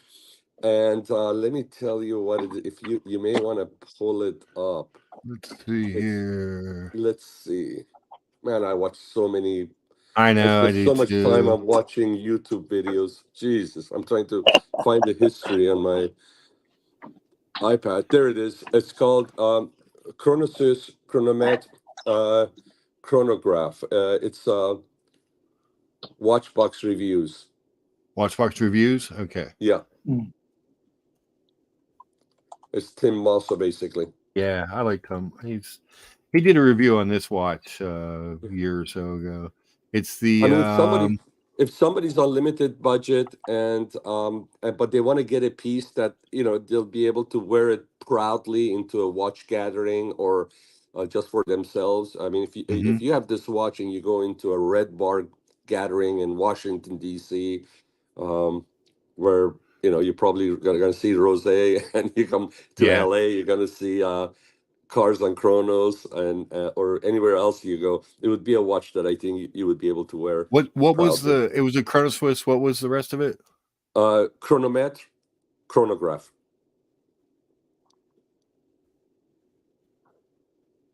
He just posted it a few days ago. Huh. I don't see it. Hold on. Let me see if I can dig it up. All right. So it came out 4 days ago. Johnson! What's up, buddy? Hey, Johnson. How are you, sir? Always good to see Johnson. Is your audio working? I think you're muted. We can't hear you. I sure am. There you go. Oh, there you go. There you go. There you go. Good morning. Good morning, sir. How's everybody doing? Good, man. Good.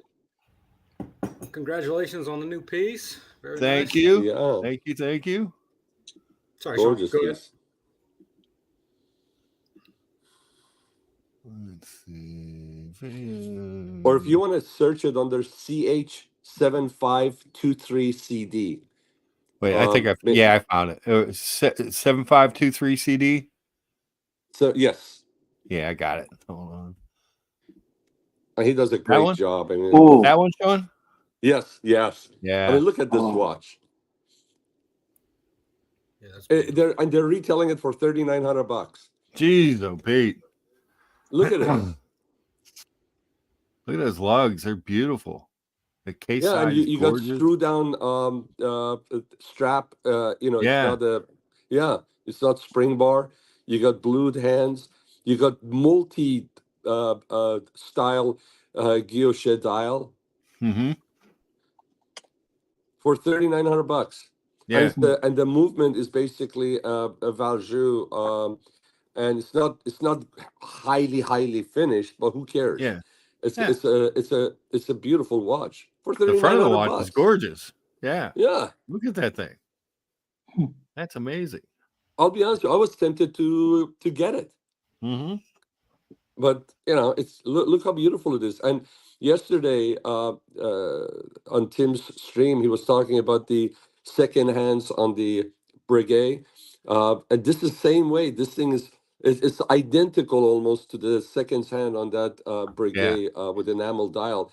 It has the little circle at one end, and then the other end it actually tilts down towards the case. Yeah, and look how beautiful it is. It's gorgeous watch. It is. Jeez. So Johnson, did you think I was going to get that white dial Mark 20? No, I mean when I saw the dimensions on your Instagram, I knew it was a big watch.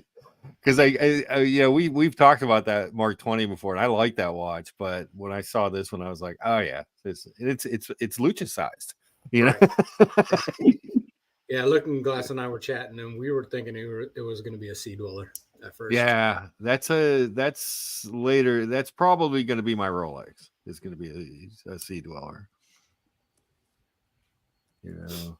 But I brought up one of my pocket knives that I think would pair perfectly with your new watch. Hold on, let me make you big here. Oh, whoa, yeah. Damn. Carbon fiber, baby. Nice. I like it. Titanium. Jeez. Dang, look at that thing. Nice. That is gorgeous. That's perfect. What model is it? This is a zero tolerance 0640. Zero tolerance. I love that. They don't make these anymore. Oof. That's gorgeous. That would actually pair perfect with this thing. Yeah.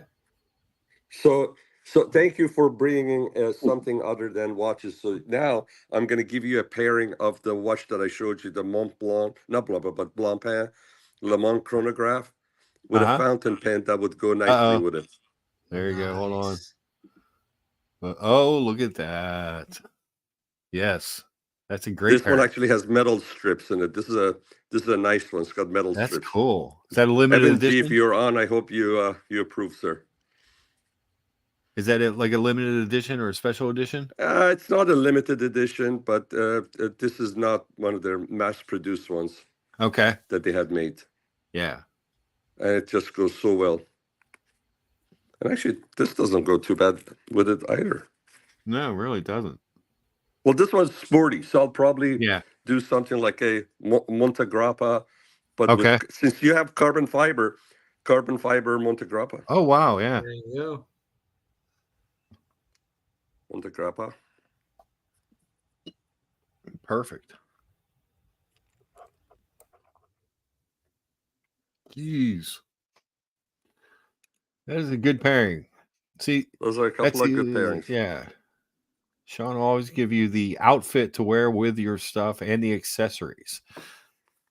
And if you don't want to go with a chrono, but you want to stay with the same color scheme, and you want to go with a dual timer. How about the Vacheron? Oh yeah. Oh, that's a gorgeous watch. Those are all three of those. Yeah. Wow. Beautiful. We are sick, aren't we? Absolutely gorgeous. Yeah. Anyways, do you guys remember this watch? Yeah, and it is quartz, guys. What is it? Parsifal. In the 90s, they were really well made. Well made. Raymond Weil. Mm-hmm. And the bracelet is one of the nicest bracelets. Yeah, it's beautiful. And it just sits so nice. Now it's considered a shedder, but this thing actually looks so good. Hold on a second. I haven't put this on my wrist forever, but let me see.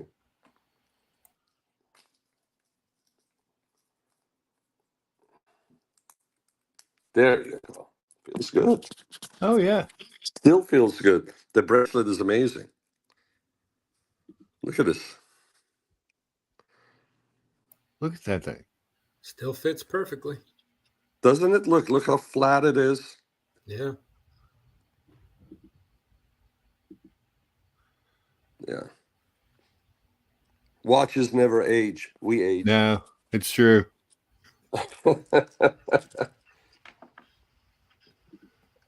So I'm going to share. This is the Tim Masso. That's my watch. It's one like it. This is a year old or something.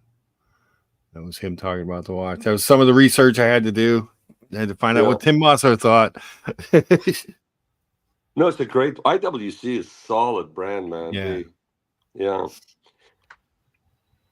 When I first learned about Grand Complications, it was IWC's Grand Complication. And I remember in the early 90s, you had to give a $50,000 deposit, and then you would have to wait. I think back then the average time was so specific. It was like 56 weeks. Okay. To get it. And it had like 600 and some movements in there, pieces in there, not movements, pieces. And back then it was going for $125,000. Yeah. Oh. And that's when there were probably only about 10 watchmakers in the world that could make a Grand Complication. Yeah. Now it seems like everybody is making it. But back then there was only a handful of people that could have made Grand Complications. Beautiful piece, man. Congratulations. I'm very happy with it. Very, very happy with it. Thank you, Scott. Yeah, it was a good pickup. It was unexpected. It was an unexpected pickup, but what a great watch. Yeah. So, Sean, I understand that you have something you're waiting to come in. That's correct. Excited to see that. Yeah. That's correct. Now here, guys, believe it or not, Let me clear this out here. This watch that I just showed you guys, the Parsifal. Back then, I was in fountain pens, and because it was a two-tone, right? And now this watch, because it's silver, I haven't polished it in a while, so it's got some, tarnish on it. But I used to wear it with this.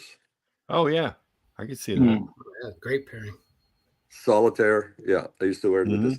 Yeah, I got a piece that's coming, and it's one of those. It was one of the 3 pieces that is on my list to buy. So it's not something that's like a spur of the moment, like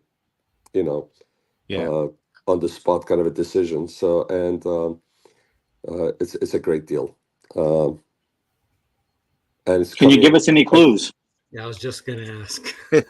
Okay, just don't tell it. It's just between us. Okay. All right. Just between us. Oh. Ooh. Very nice. Very nice indeed. And it's coming not from AD, not from the boutique. Special arrangement through the factory. Ooh. Oh wow. So it's new. It's a new model then, right? No. Oh. But there's a story behind it. Why the arrangement? Huh? Vintage from the factory? No. It's a long story. Oh, okay, I can't wait to I hear don't it. even know if I can share it on the, because it was a special arrangement. I don't even know if I can share it on out in the open, but I'll definitely share it with you guys later. Okay. Nice. Very interested to see that. Yeah, me too. Yeah, I'll share it maybe privately because I can't have it on. I don't think I can have it on recorded on YouTube. Yeah. Gotcha. Whole Milk says no one's watching. You can share.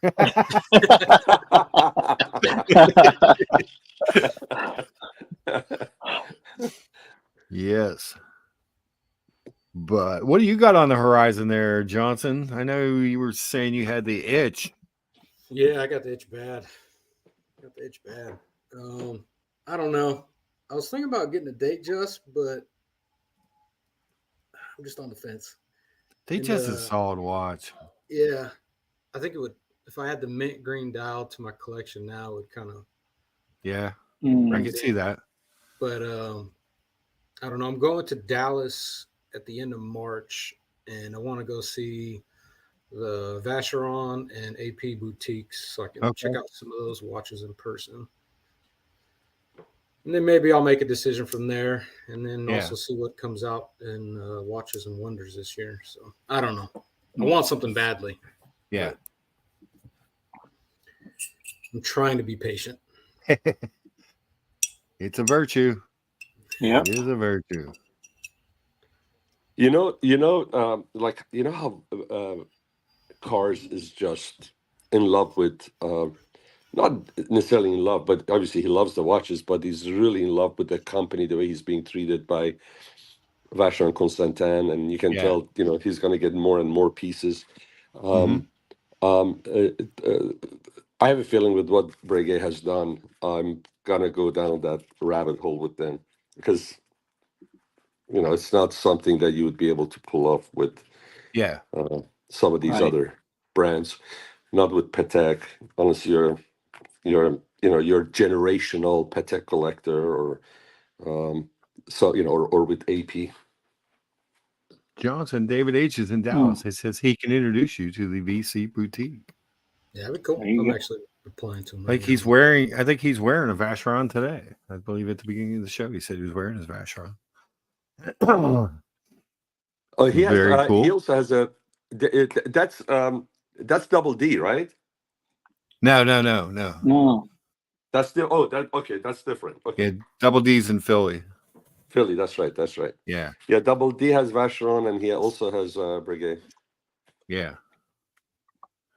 He's got that Guinness. He wore the Guinness to dinner when I went to Philly. That's a gorgeous watch too. Oh yeah. That was his last. acquisition, wasn't it? I think it was. Yeah. What a gentleman, huh? Oh yeah. Him, Small G, OC, Tim, Yeah. Buckley, why can't I think of PK?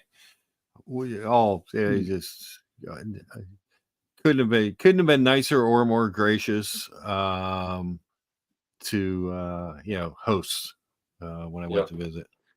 Yeah, there are so many people. I've met so many of the members of the community, and there's so many more that I haven't that I look forward to. The original OC in the house. Good morning, sir. Happy Sunday to you. Good morning, OC. OC, there's my new shit brand, as Tim would say, carbon fiber, grade 5 titanium AMG IWC that I just picked up on the screen. Love it. Absolutely love it. How long have you had this now for, Mark? I got it yesterday. Oh, wow. It was literally, I was kind of sweating because the weather's been really bad here. And I'm like, oh, I hope it gets here so I can unbox, because I kind of made a big deal that I was going to have a watch to show on Sunday. I'm like, I hope it gets here. I had it delivered to the dealership. So, but yeah. And the guy couldn't have been better about getting it to me. And the FedEx guy was surprisingly, normally if with a watch you have to sign for it. They scanned my driver's license to make sure I was who I was.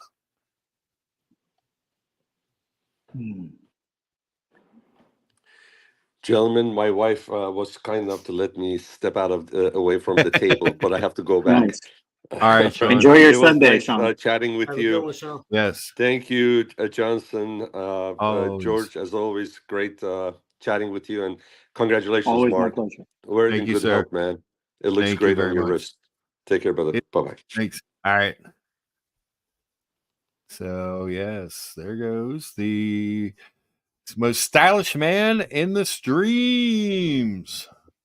Sean, appreciate him coming on. Oh man, so you're going to Dallas. You're going to check out the AP and the Vacheron boutiques. What do you like at AP? What are you looking at? Like, so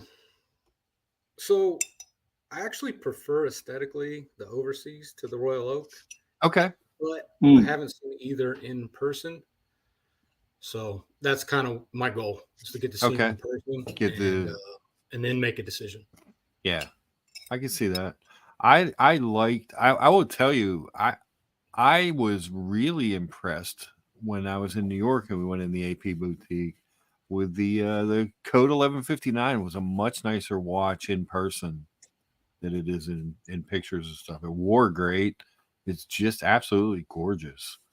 They had I like the Code. I don't have any issues with the Code, to be honest. Yeah.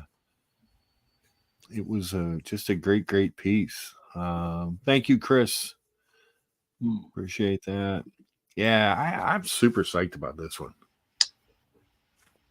Like I said, it's kind of stealthy. It changes colors in different lights. So there's times when you look at it, it just looks gray. Then there's times you see some of the carbon fiber, then some of them really pops. This other picture where the carbon, you can like in certain light where it just like bang, Yeah.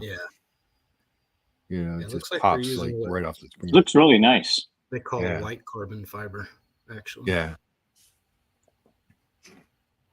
But silver subdials and it just I don't know, it just I liked it. Brian had mentioned it to me once. We looked at it, and when it popped into my into my search, I was like, that's that watch. I started reviewing it, started looking at videos, articles, stuff, and there's a lot of people that were like, oh, it's too big, it's too carbony, it's too gray. I was like, yeah, it's all the reasons I like it. You guys have just described all the things that make it nice. And I love that it was on a a lot of the smaller things have the IWCs are on the the pin buckles now, and this one was on the deployant. I was like, I prefer the deployant especially for a bigger watch and stuff. less chance of dropping it, and it feels better. You know, feels like more of a luxury piece, I think, on the deployment on a sport watch. Mm. What's the weight on that piece? I'm not sure the exact weight, but it's light. Yeah, it's titanium, so yeah, it can't be that much.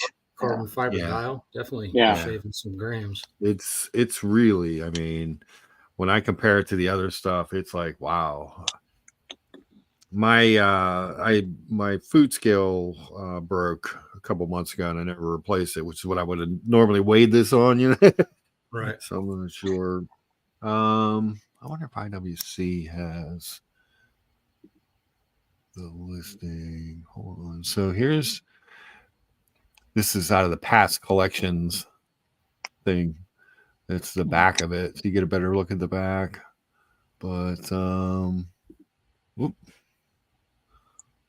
Technical data 43. It says 14.8. I measured it right around 15 when I measured it. Features. It's an in-house movement. Yeah. That's really cool. Yeah, it is an in-house movement. And like I said, it's it has the it's a column wheel chronograph, but it also has it's not a vertical clutch. It's the what do they call it? Pinion oscillator, oscillating pinion. So it's real smooth. The chronograph movement is just smooth. And the date, I don't know if they had the weight in here or not. I don't see it. But yeah, it's out of the 6900 family. I think it's a 69380 is the exact movement. It's really nice, actually. I didn't think they had. Maybe I was mistaken, but I didn't know IWC had their own movements. Yeah. Yeah. Some of they used to use like in the smaller pieces and the less expensive pieces, they used to use a lot of Eddas and Solitas. Exactly. But they upgraded a lot of those to kind of like the way the Swatch Group does it. They have a manufacturer that makes those 3-hander movements for them. That's in the Richemont Group. Mm-hmm. But the 6900 is their own movement.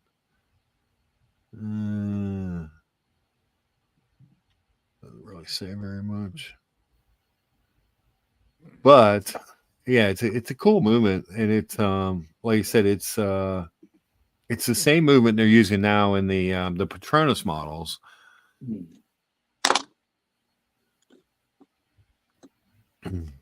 BW says he had an IWC that had a JLC movement. Which one? Curious about that. Interesting. Anyways, I'm going to have to hop off. Mark, all right. Congratulations. Thank you, on sir. The IWC. I appreciate you wearing the quasi. I did what I could. Jersey. I did what I could. Johnson, it's always nice to see you. You as well, George. Hey, stay warm. I'm looking out my window and it's pretty much a sheet of ice. We had some freezing rain last night on top of the snow, so it's like miserable. We had that yesterday. It was pretty slick out driving. Yeah. I know you and I are nearby, so I'm pretty sure you got the same stuff we got. So are you in Washington? I am. I am. Cool. Shit, we should get together one day. Oh yeah. It's kind of funny because there's like another couple of people in the chats that are nearby us as well. So I was trying to organize it, but it's kind of like everybody has their own schedules, and we're not exactly super close, but in terms of like geography, but enough to like maybe if we plan it out long in advance, we could get together. It'd be kind of cool. Yeah, I was thinking of doing like a weekend in Bellevue and checking out some of the ADs there. Oh, I can tell you right now, there's not many because I've been there, and I know there's a Patek, and there's only like a couple of Rolex ADs and nothing really else. There's at the Bellevue Mall, there's an AD there that has like Cartier. I believe they have IWC Mark and Tudor all in one store. So I don't know exactly. I think it is. Oh gosh, I can see Ben Bridge. I think is the one that has it. Right. Yeah. Well, they're the closest ADs to me, which is 4.5 hour drive. Oh wow. Yeah. Well, where I live now, they used to have a Bend Bridge that used to have Rolex in the stores back when I first moved to the area. And now they've closed up and they've left a long time ago. So there's like nothing here other than like a local jewelry store which sells Oris, which isn't bad because I've been to a couple Oris. of their functions. Yeah, I own an Oris, so I've actually been. Actually sold it to Canadian Watch Monkey. Oh, that's right. That's an upgrade to his collection any day of the week. Seriously. Huge upgrade, Johnson. Did he put a Cyclops on it? I don't know, but you know what he did? He brushed all of the polished areas. It actually turned out really well. Looked pretty good. That would definitely be a Canadian Watch Monkey thing to do. Yep, definitely. I have the what is it? The one that I have? I have the diver. The gentleman. I forgot the name of the Oris diver I have, but anyways, it's like the bronze. Case. The diver 65. Yeah. Sure, yeah, that's the one I have. Yeah.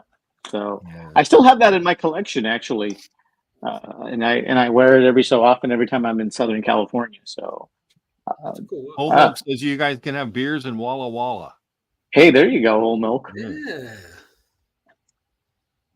Not bad. Wait, George, just reach out on Instagram and maybe we can get together. Yeah, definitely, Johnson. So the weather gets a little bit better around this place. Sure. I want to go to crappy here. What's the name of that little small town that's done up like Germany? Oh, you're talking about? I know. Oh, Jesus! Now I'm drawing a blank. It's Leavenworth. Leavenworth. Yeah. Okay. Yeah, I want to check that out this summer. It's like a little German enclave in Washington State, in the middle of the state, and during the holidays they put all the lights up, and it becomes like a tourist area where people bust in, and it's pretty cool. Actually, it's a pretty nice place. And if you have small kids, it's a really nice place to take them. So. Yeah, my son's only 4, so. He'd love it. Yeah, I'd love it. And like I said, there's a lot of good ski resorts up in this area as well. So if you enjoy skiing, it's a nice area actually. So other than that, it's just the freezing rain and all this other shit I can't take. Is it's awful when you can't get out of the house. So what do you do? On that note, once again, Mark, all the best. That's an awesome watch. Thank you, sir. As always, wear it in great health. Enjoy it with your meatloaf. And I think we should do something like that. That would be kind of fun. A little watch community cook-off. Exactly. I don't see why not. There's enough of us to cook. We can. Johnson, I heard you mentioning you're into grilling and all that good stuff, aren't you? Yeah. I cook. Well, I eat steak every day. So. Oh, there you go. Yeah. That's my kind of man right there. I love that. I could do that every day as well. But unfortunately, the wife makes me eat my veggies, and it's always like, oh, I don't like veggies. It's like I think the wife always puts the veggies that I hate the most. I can tolerate carrots. I can tolerate green beans, but it's the damn Brussels sprouts. It's the damn peas. So. Anyways, have a good stream, Mark. Take care, okay? All right, thanks, George. Care. Stay warm. Bye-bye. You do the same, George. Talk to you soon. Bye-bye. All right, guys. The original OC says, congratulations on the new IWC. Great watch for a great person. Enjoy. Thank you, sir. Thank you.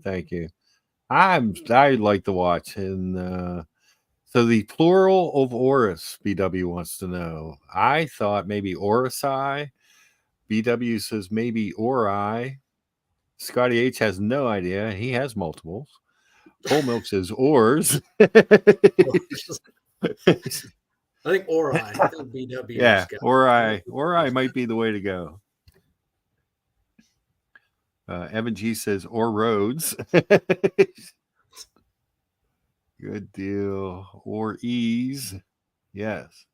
It's a tough call. How do you quantify the plural of Oris? Oreos, Orioles. Lots of guesses.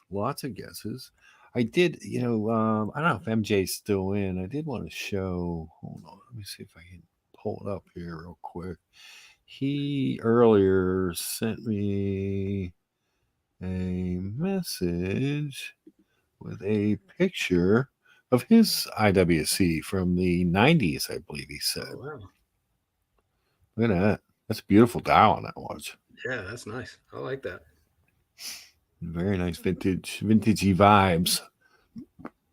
Yeah, it still holds up too. It's not like over stylized to where it's exactly out of fashion.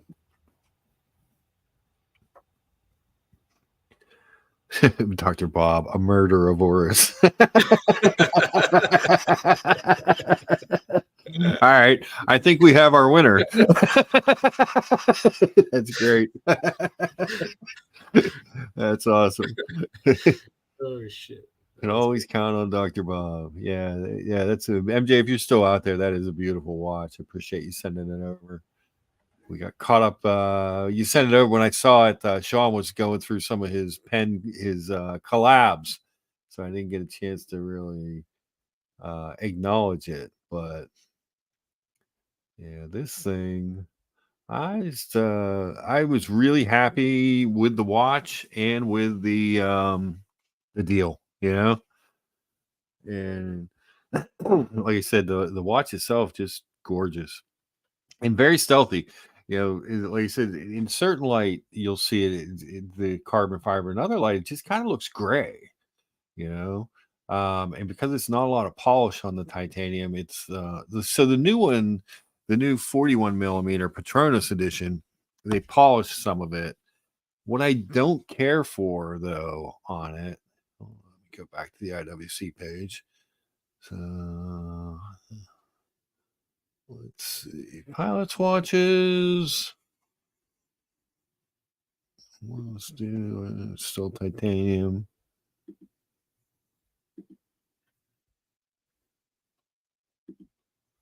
So on these new ones, they polished up like the pushers and the crown, and they a little bit of a polished ring on there, and there's a light on the lug on the bevel there. There's a little bit of a polish, like a light polish on it.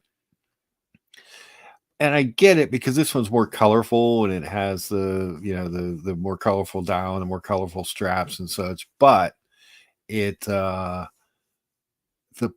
these pictures don't. It's harder to see what I'm talking about. But when you see that media blasted case side with these polished buttons, they almost look. It almost to me looks like they almost look like they don't belong. Because it's not, you know what I mean? It doesn't blend like on mine. I haven't seen one of these in person, but I did like them when they announced them. Oh yeah, it's a cool watch. I love Brian's. But it just, but this is the new model. Mine was the predecessor to that. And like I said, although it's not a limited edition per se, they did only make it to 1 year and then they downsized. The same movement, really similar. But they added the Patronus racing to the AMG. They downsized the case and they went with a pin buckle rubber strap with a like a sailcloth strap that comes with it instead of the deployant. I prefer the deployant. Saving a little money on the machining with titanium. Exactly. But I like I'm a big proponent of the deployant. And it just to me was something I would look for in the watch, you know what I mean? But the Awesome Paul one says he loves that watch and all the girls love a colorful strap. Yes, they do. Oh, BW sent me a pic. Hold on. Go back over there. Just a sec, my sister's. Oh, this is the IWC he had that had a JLC movement. Oh, that's good looking. Wow. They've always done these Flieger watches nice. always done a good job with these. I like them a lot. I cannot tell a lie. Yeah, that's good looking there, BW. BW has great watch collection. And his own great watches. He's interesting stuff too. Doesn't own a Rolex. I'm pretty sure he told me he doesn't own a Rolex. Nothing wrong with that. Yeah, got everything else. I don't own a Rolex. Aside from my Oris and Seikos and Casios and Brew and stuff, I have the Zenith, the Longines, the Omega, and now the IWC. So interesting. Oh, that's right. I'm sorry. He does own a Rolex. He just got the Coke. He got the vintage Coke. That's right. My apologies. I just saw that. Why would I forget that? That's amazing. That I could do that. My bad. So you like the offshore? Is that what you said in the APs? Well, I mean, obviously, I prefer the Royal Oak, but yeah, I do like the offshores. And the like divers. I like to see them all in person before, making a decision. But yeah, I like a bigger. I don't mind a bigger watch. I mean, I got this big old chunky thing on right now. Wait, put it up again. Boom! Look at that. That's still a pretty watch. Yeah, I hadn't worn it since the 30th of last month. So changing the date on the GMT was put it on. Took a little while. Yeah.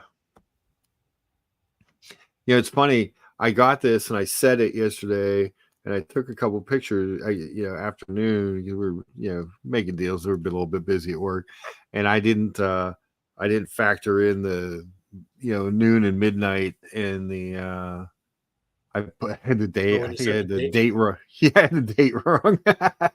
I guess pictures of it says Saturday the 19th or something like that. I looked at it, I was like, oh shit. I think we Oops. What are you gonna do? Dude, I like that 8-bit, Dr. Bob. That's a fun watch. Yeah. The 8-bit is fun. I have the retrograde, the blue one.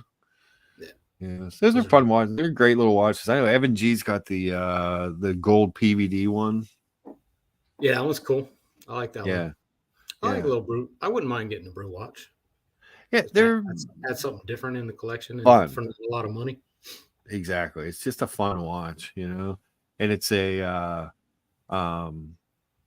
what's it? It's a Seiko chronograph movement, the Mecha Quartz. It's a Mecha. Oh Quartz. Yeah. So it works for a while.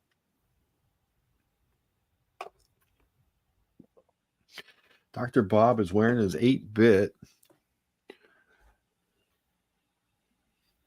I'm wearing the IWC. You're wearing the tuner. So how's the Seamaster? Does it get much? Yeah. No, that obviously gets priced the second most risk. Second most. Yeah. It's a good one. I wear it once or twice a week, I would say. Okay, that's cool. Yeah, it's a good watch. Most of the days I just grab the sub and throw it on. Wow. Of course. That's the danger of the Rolex sometimes, is that you're like, oh, well, I don't wear the Rolex. They're so comfortable and recognizable, and they're just I'm the only one who recognizes it. I work from home. I'm in Idaho. Oh yeah. That's true. Nobody sees them but me and the wife. Yeah. Does she still like her shades? Oh yeah, she loves it. Anytime she's got to get dressed, she throws it on. Nice. That's such a nice watch. I love the bracelet on that. I wish that they had that bracelet on the 41. I would like to get her. I'm thinking maybe like a 36 millimeter Explorer 1 to complement that. Yeah. something like That would that. be Maybe. that would be a good compliment.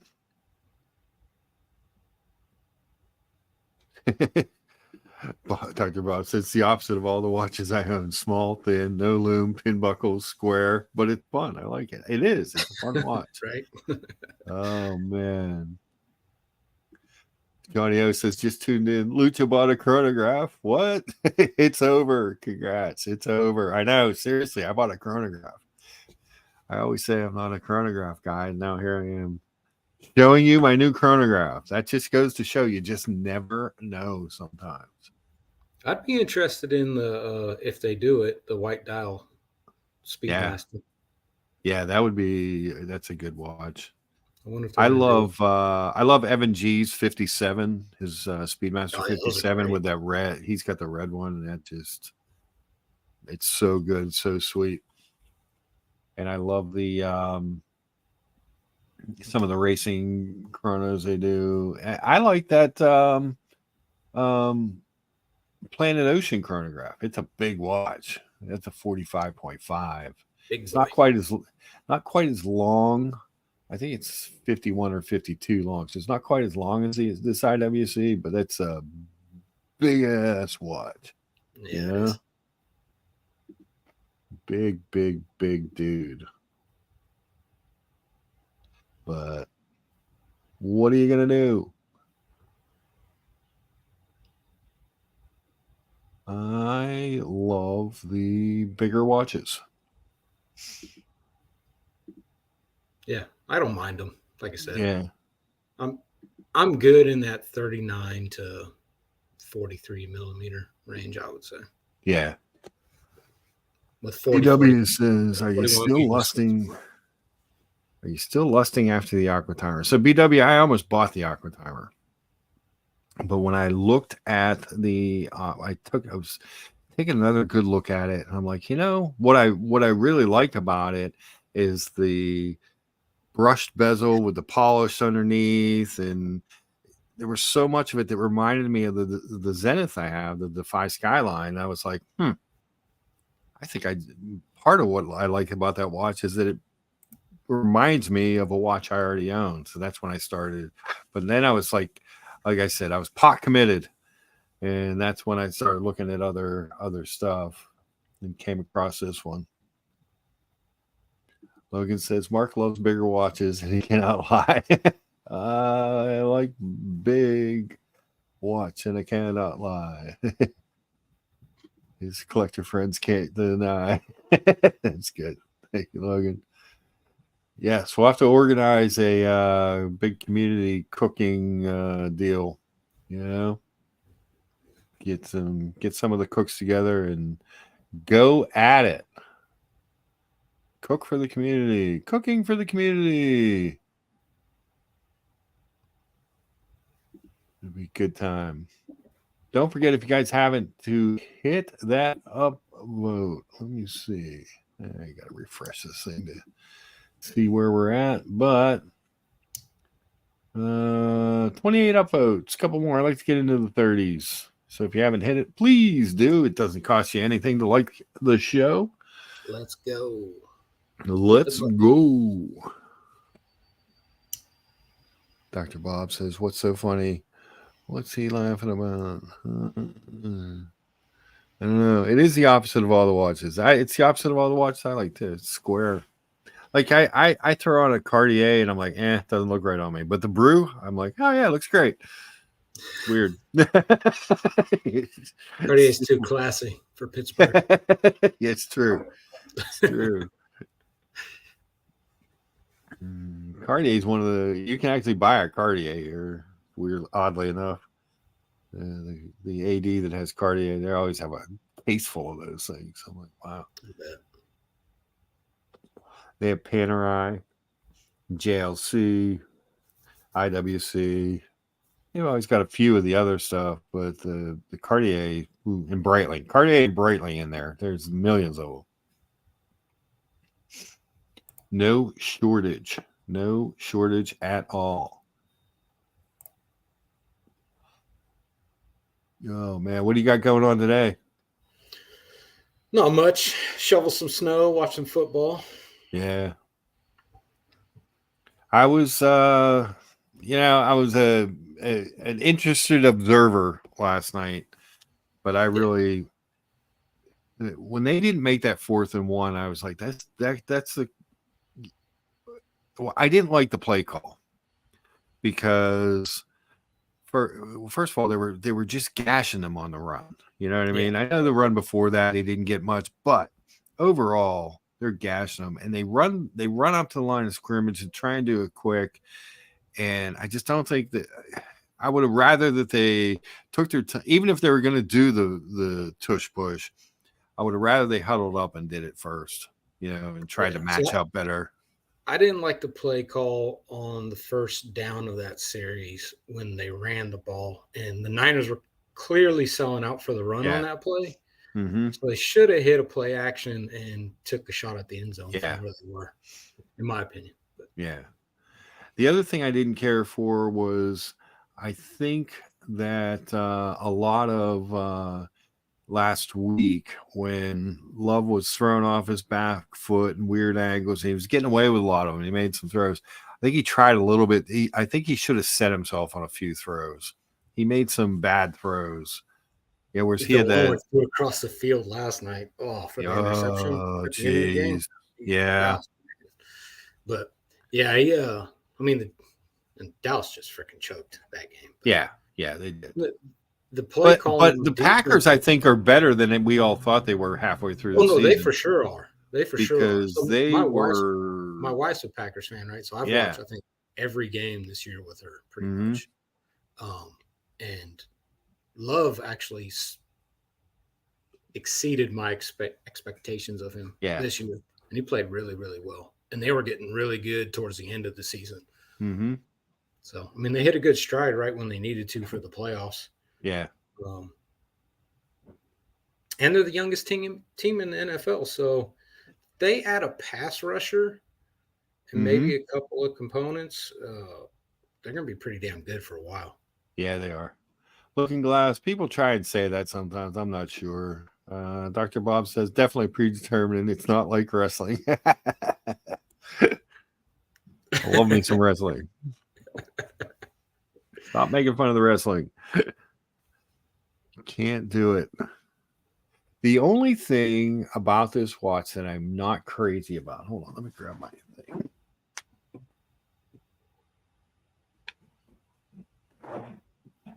I'm going to make myself big here for a second.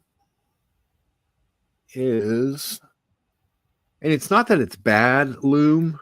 It's just kind of odd looking to me. It's just the quarters.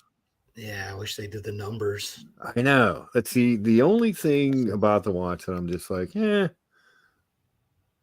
Looks cool though. I bet at night it looks cool. I bet, it glows pretty good. But I was like, I love those. I love when the there's more loom. The more loom, the better, Right. But it's none of the. What are the subdials hands loomed? No. Oh. That's what I'm saying. It's just. Yeah,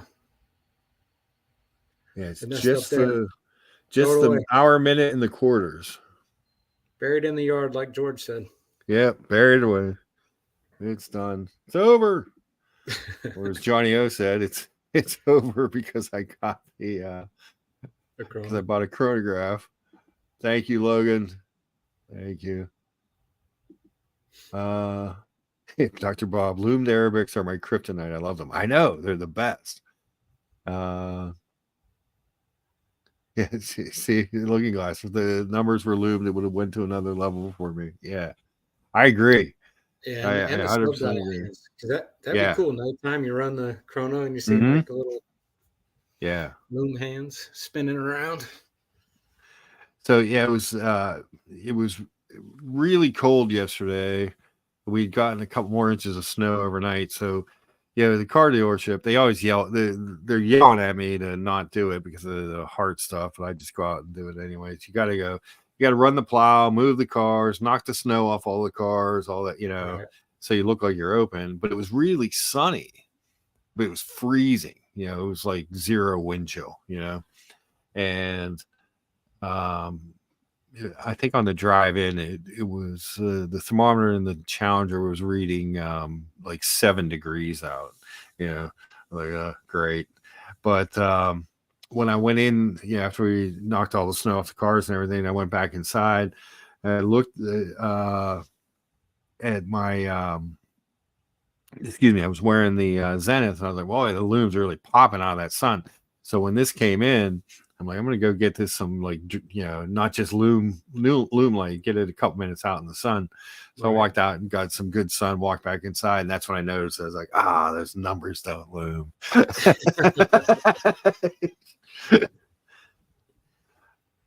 Yeah, luckily we're getting a low warm front coming in, so it's above freezing now. Yes. I agree, Orko. Definitely a missed opportunity on the loom. Yep. It's still amazing. I still love the watch. It just that would have been like a bonus, That would have definitely been a bonus. No doubt there. So who do you like in today's games? What's the early game today?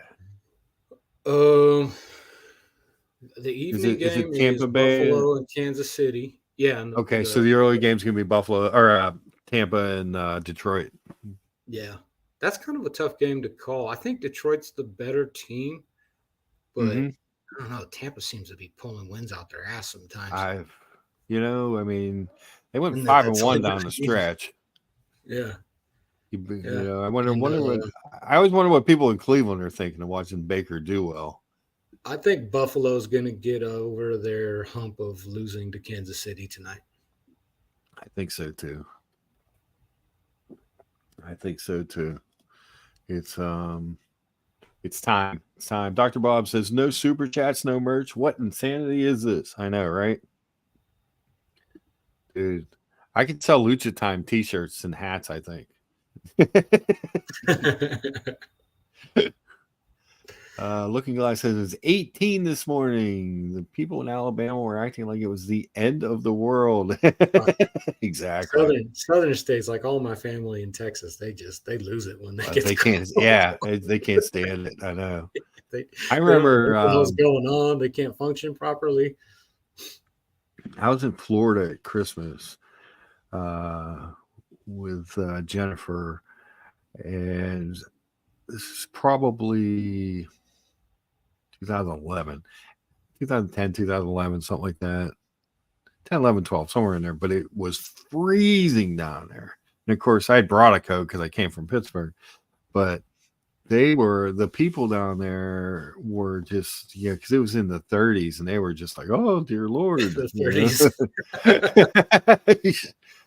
Or like BW said, almost literally freezing here in Florida. 39 here at the moment. Yeah. Like when you're not accustomed to it, it's brutal. Yeah, I mean, that's like when I moved up here from California. Yeah. I've always been kind of more, I hate the heat personally. Like I'd rather do 20 in snow than 100 degrees in California. Yeah. So for me, it was nice, but it still took me the first winter to get, for my body to acclimate to the conditions here. So I moved here as a kid, with my family, obviously from Western Massachusetts, and the weather here, temperature-wise, not much different than it was there. It's just a lot less snow. We used to get dumped on, there's huge snowfalls up there that we don't get here. BW says he's from New York City. This is nothing. Yeah, it was when I went to New York City, it was 30s and windy, in the city when I was out there, last month. BW, is that a 992.2 Targa GTS? Inquiring minds want to know. Certainly looks like it. Love those cars. Not 992, 991.2, excuse me. 991.2. Yeah.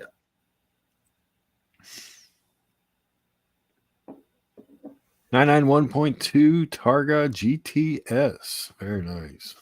Yeah. Yep. Beautiful car. Congratulations. That's the dream car for me in 911. Mm-hmm. One day. After I pay the house. There you go. Priorities. They were talking about golf holes at work the other day, and I was telling them about your lake hole. like I don't know, but I saw this hole. I think it's the only floating green in the world, definitely in the U.S. Yeah, I said this thing looked cool as hell. You take a boat out to it. Yeah. You get, so basically when you play that hole, you tee off, right, and then you got 2 shots to make it on the green. I missed both of them. Mm. And then you jump on their little ferry, and they take you out there. And then if both your balls go in the water, then you just drop on the green. Okay. And play it there. But yeah, it's fun. It's cool. Yeah. I got to go there when the weather gets better. Yeah, absolutely. Very cool. It's a cool little area of the country you live in, you know? Yeah. I love it up here. Just kind of far enough out, you know, you're close enough you can get to some things if you want to, but you're far enough out that you're just like, hey, this is it. Show the car. Did you send me a picture there? Yeah, we have all the amenities. Like, I wish I could be further out with some more land, but my wife has some disabilities, so we got to be close to doctors and hospitals. Oh, yeah. Definitely. There it is. That's freaking gorgeous. Chalk? Yeah, looks like it's in chalk, not white. Dr. Bob says he always wanted a 914/6. Looking glass. You and me both. Yeah, my accountant gives me a blank look when I tell him I am diversified. All my money is in guns and watches.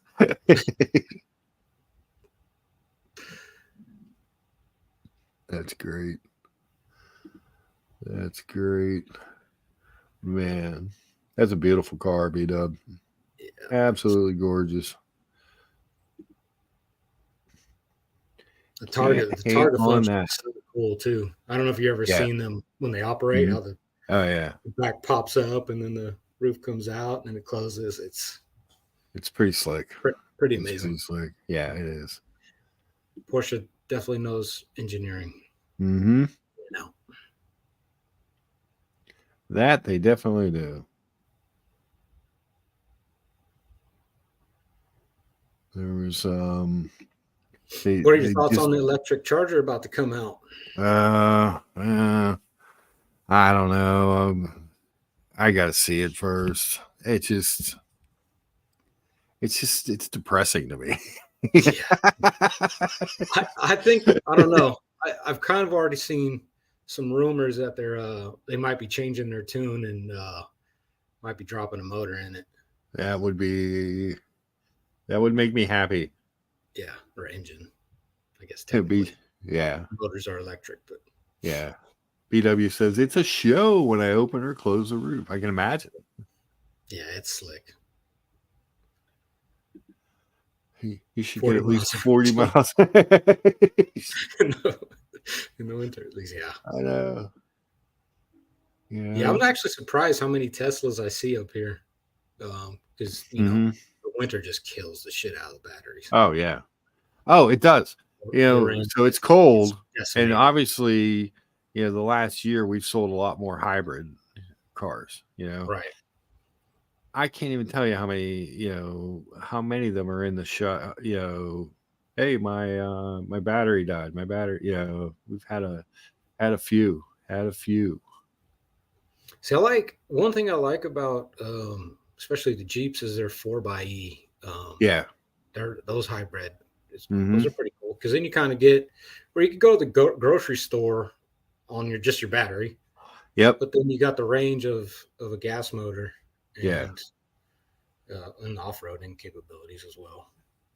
Yeah, so like a 4xe, would be, I could take it to, drive to work every day in electric mode, right.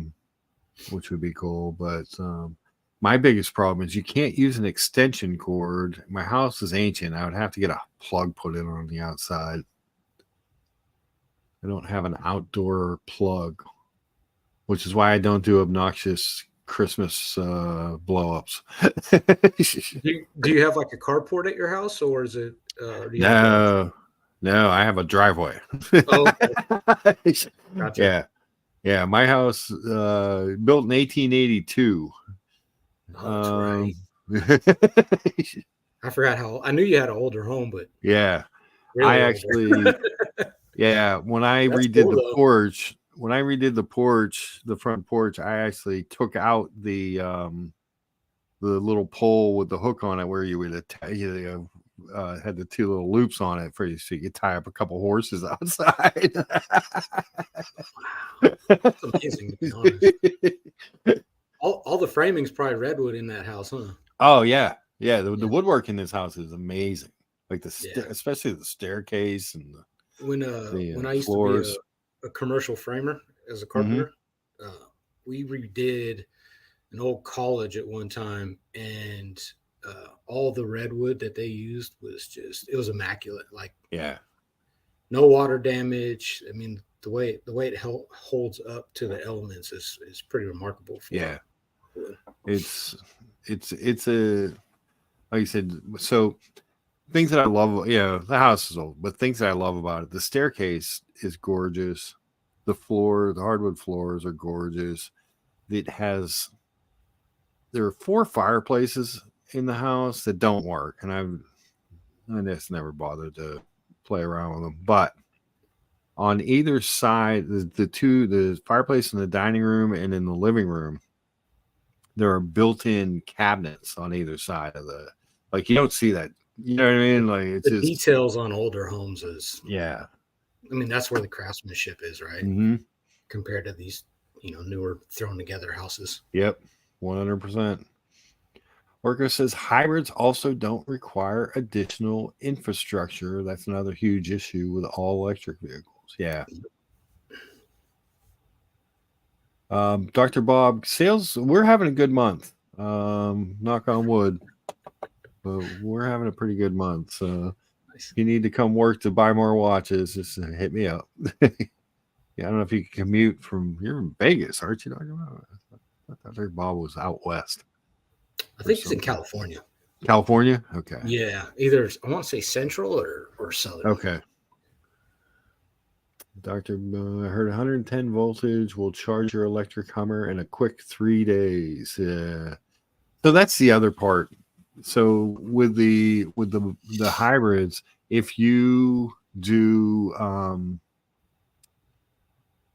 level 1 charger, that takes 12 hours to charge it for 33 miles worth of driving. Yeah.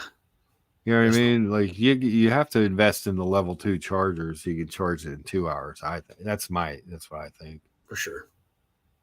Looking Glass says any stained glass. Yeah, there's 4 stained glass windows in the house. Born in SF. Dr. Bob, San Francisco. You're not in San Francisco now, though, right? He says he was born. He says Niners, born in San Francisco. I don't know. I do not know.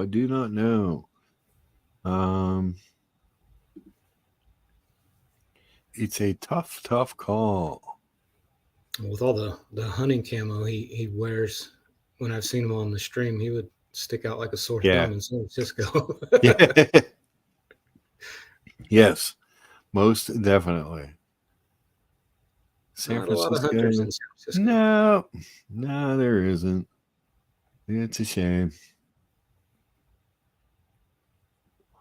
But he says across the bay now they kicked me out for being too MAGA.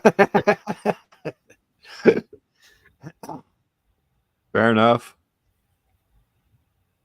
Yeah, I grew up in the East Bay area. Okay. So probably somewhere around there. How long have you been in Idaho?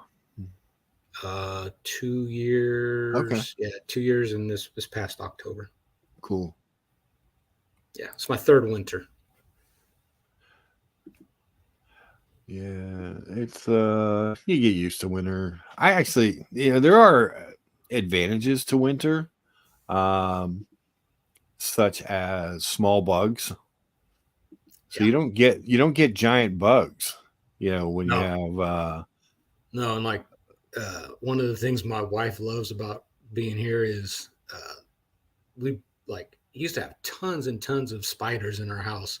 Oh yeah, in the area, and here it's like zero. We've never had a spider inside the house ever.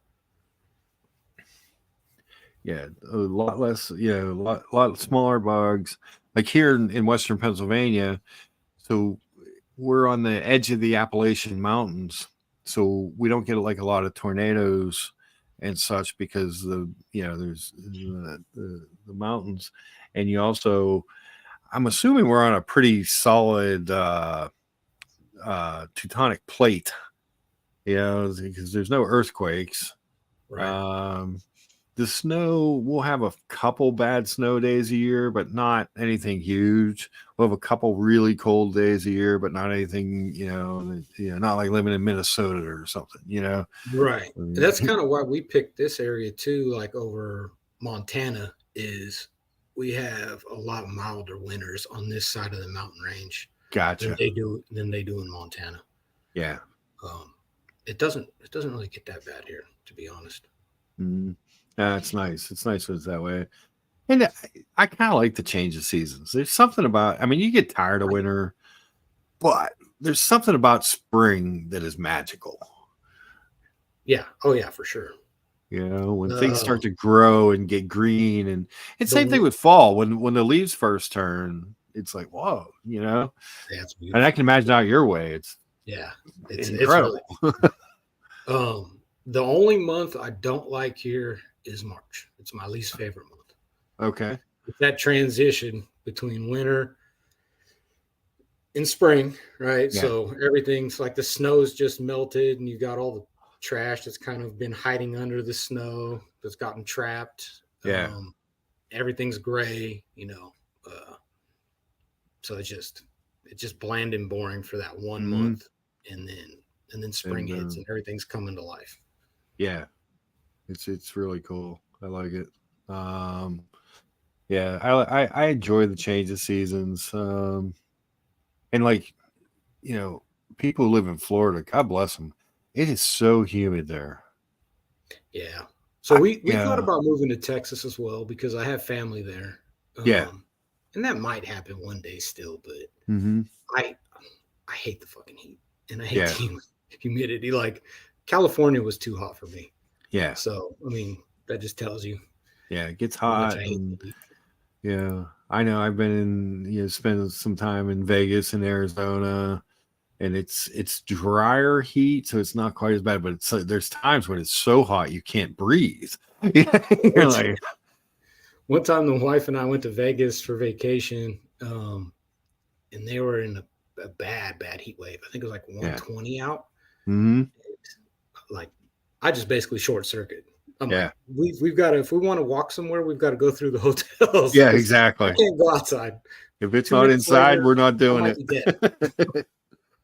It's so bad. I remember the one time I was out there and it was up in like the 110s, and it was so, you were just so hot. And then when I came inside, I felt like I had crust because all the dust and because the complete lack of humidity, it just makes it, got to bring lotion. Yep. You just crust it up. Let's see. Looking Glass says we are getting wild boar now. I can't take out the trash without having something with me. Damn. Wild boar, you can't mess. You don't want to mess with them. They're... Better get a 10 millimeter. Yeah. Boars. Dr. Bob says I was up in Castle Rock, Idaho last year camping. It's beautiful. Yeah. Gorgeous area. Gorgeous area. If you're an outdoorsman, Idaho's one of the places to be for sure. Yeah. I had some friends from high school that moved to Idaho, and then they moved back because parents were old and getting, stuff. Right. And every time I would see them, they'd be like, look, we know we have to be back here, but our heart is still in Ida. And I was like, what is there?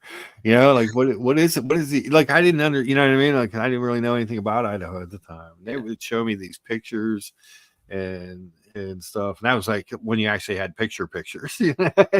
Right. And I was like, oh, okay, I get it now. Go through the photo album. Yeah, exactly. Exactly. Not just show you their phone. Yeah, BW, it was. It's like a hair dryer in the face when it's that hot like that. Yeah. It's brutal. Absolutely brutal. So I figure, let's see, 10 more minutes and we'll have 3 hours in. I appreciate everybody for coming by to check out the new piece. I believe the community is running Good now. Stream. Good yeah. Stream. Good stuff. Yeah. I tell everybody there's no money, there's no stuff. It's just basically friends talking about watches and or whatever. You know what I mean? It's like that's why I like it. You know, when you get into the money and all the other stuff, that's where all the drama and the hate and the fighting and feuding comes over. You know what I mean? Here, this is just, you know, I just do this because I kind of enjoy talking with you guys. Right. You know, that's what it should be about. Yeah. So got a job, so I don't need to do this. I was joking last night. I said I'm gonna come out with some Lucha merch. Not doing that. Looking Glass, yes. Give me an upvote. Appreciate the upvotes. Where are we at on the upvote scale? Let me hit the refresh. Jeez. Taking its good old time. We're at 31 upvotes. Appreciate that, guys. But yeah, it's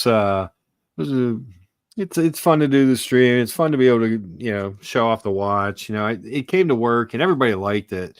Actually, it's their favorite of my watches, I think, because everybody was like, "Oh, let me see that again." They were really all enamored with the smoked sapphire case back and the AMG and stuff. They thought that was cool, but yeah, everyone likes this. My favorite's still the Zenith. You know, that's still I'm still smitten with that watch, but that's how you know you picked a good one. Exactly. But like I said, this totally different watch. You know, just couldn't be any more different than anything I have, which is cool, you know. And I like it. And it's a chronograph that I like, which who thought that I would ever say that? You know? No, you picked a nice one. I like it. Yeah. Great looking watch. Cool. And the grade 5 titanium is nice because you're not afraid to wear it. You know what I mean? It's just a you're not afraid to bump it into stuff. And right. Very hard to scratch it. BW, thanks for coming by again. We appreciate it. Always good to have you. Jump on the panel sometime. Yeah. And thank you. Yeah, it was I'm really, really happy with it. I was glad it showed up because I was a little worried Saturday morning with the snow we got and stuff. I'm like, oh, if that plane doesn't come. And it did the same thing that your watch did, your Omega, when it instead of flying directly to Pittsburgh, it flew to Nashville the rest of the country. I'm like, I feel Johnson's pain now. My watch is everywhere. Decided to go on a little road vacation. Little tour, yeah. little tour of the United States. So, yeah, it came from Colorado, and but yeah, it was cool. But thank you everybody for your kind wishes and good words about the watch. And Brian, I know you said you're probably going to listen later since you're in the middle of your move, but thank you for helping me vet the watch. You know. And again, I can't stress this part enough. If you're looking at something and you're unsure about something, there are people in the community that can help you. You know, there's a lot of good people, and they're willing to help. You know, and whether it's something newer, something new, something vintage, there's always someone. You know, I always say if I was looking at something vintage, first person I talk to is Diego, because he just he digs into that stuff and loves it. And then new watches, depending where you're at and what stores and stuff. There's always somebody that's dealt with somebody. Here, even when you said about going to Vacheron, David H. is like, hey, I'll introduce you. Which is, you don't know how big of a thing that is. If you go in and someone, essentially we laugh about the Paul Thorpe vouch, but essentially they're saying, hey, this is a good guy. This is a collector. Treat him nice. It's like anything in life, really. I mean, if you want to be successful, you've got to have a network of good people. Exactly. I mean, that's how you get a good job. That's how how you get by. So yep. That does it all. But yeah, it's important. Don't be afraid to chat someone up, if you're looking at something, because there's stuff you don't know. It's hard. These things are expensive, and nobody wants to get taken. Like I said, first thing I did, I grabbed the warranty card, hit the QR code, and because you're, even though it looks 100% legit and everything, you're like, let's make sure, hit the QR code, upgraded the warranty. All that means is that your warranty card is legit, but the watch isn't. Yeah, there you go. You never know. You can't tell. Hey, the numbers matched. Made me feel better at the time anyway. I don't know that anybody, I guess they make fake IWCs too, but I don't know. Since this was a 1-year run, I don't know if there's a plethora of fake Carbon Dow AMGs out there. Yeah, doing a fake, and if they were going to do a fake, in my opinion, they probably wouldn't use titanium. They'd probably probably be in steel. Yeah, be a much heavier watch. Yeah. But yeah, I'm very happy with it. So thank you guys. I appreciate it. Thanks, Johnson, for coming on. It was good to see you. Good to talk to you. I feel like I haven't talked to you in a while. I need to get on the streams a little more often, but life happens. Exactly. Yeah, life doesn't happen. Thanks to the Georges. Amazing. Always good to have the double Georges, George Varghese and Gorilla Time. Always good to have the Sean come on. What a guy. Sean, he's I love Sean because he has like this, not only is he stylish and classy and all that stuff, but he has like this childhood giddiness about the things that he loves. Oh, yeah. You know what I mean? Like you could just feel how much he cares about these things. Well, it's just a genuine reaction to the things he likes. It's. Oh my God! I did not check the digital watch phone. Sorry. It could be a hot IWC. Could very well be. I mean, the odds are it probably is. It's probably, that's why it's so cheap. That's why it's so cheap, but I just, I was like, it's such a good deal. I like the watch. I'm in the mode, and I was surprised I did not get the Aqua Timer. I was really that close, and I think I did better. I think this is better. I think everybody thinks you did better.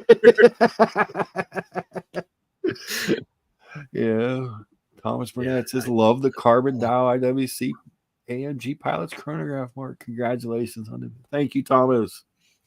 Next week, Thomas, we're going to do some vintage Omegas with you next week. Pour into your collection a little bit. He has an amazing collection of.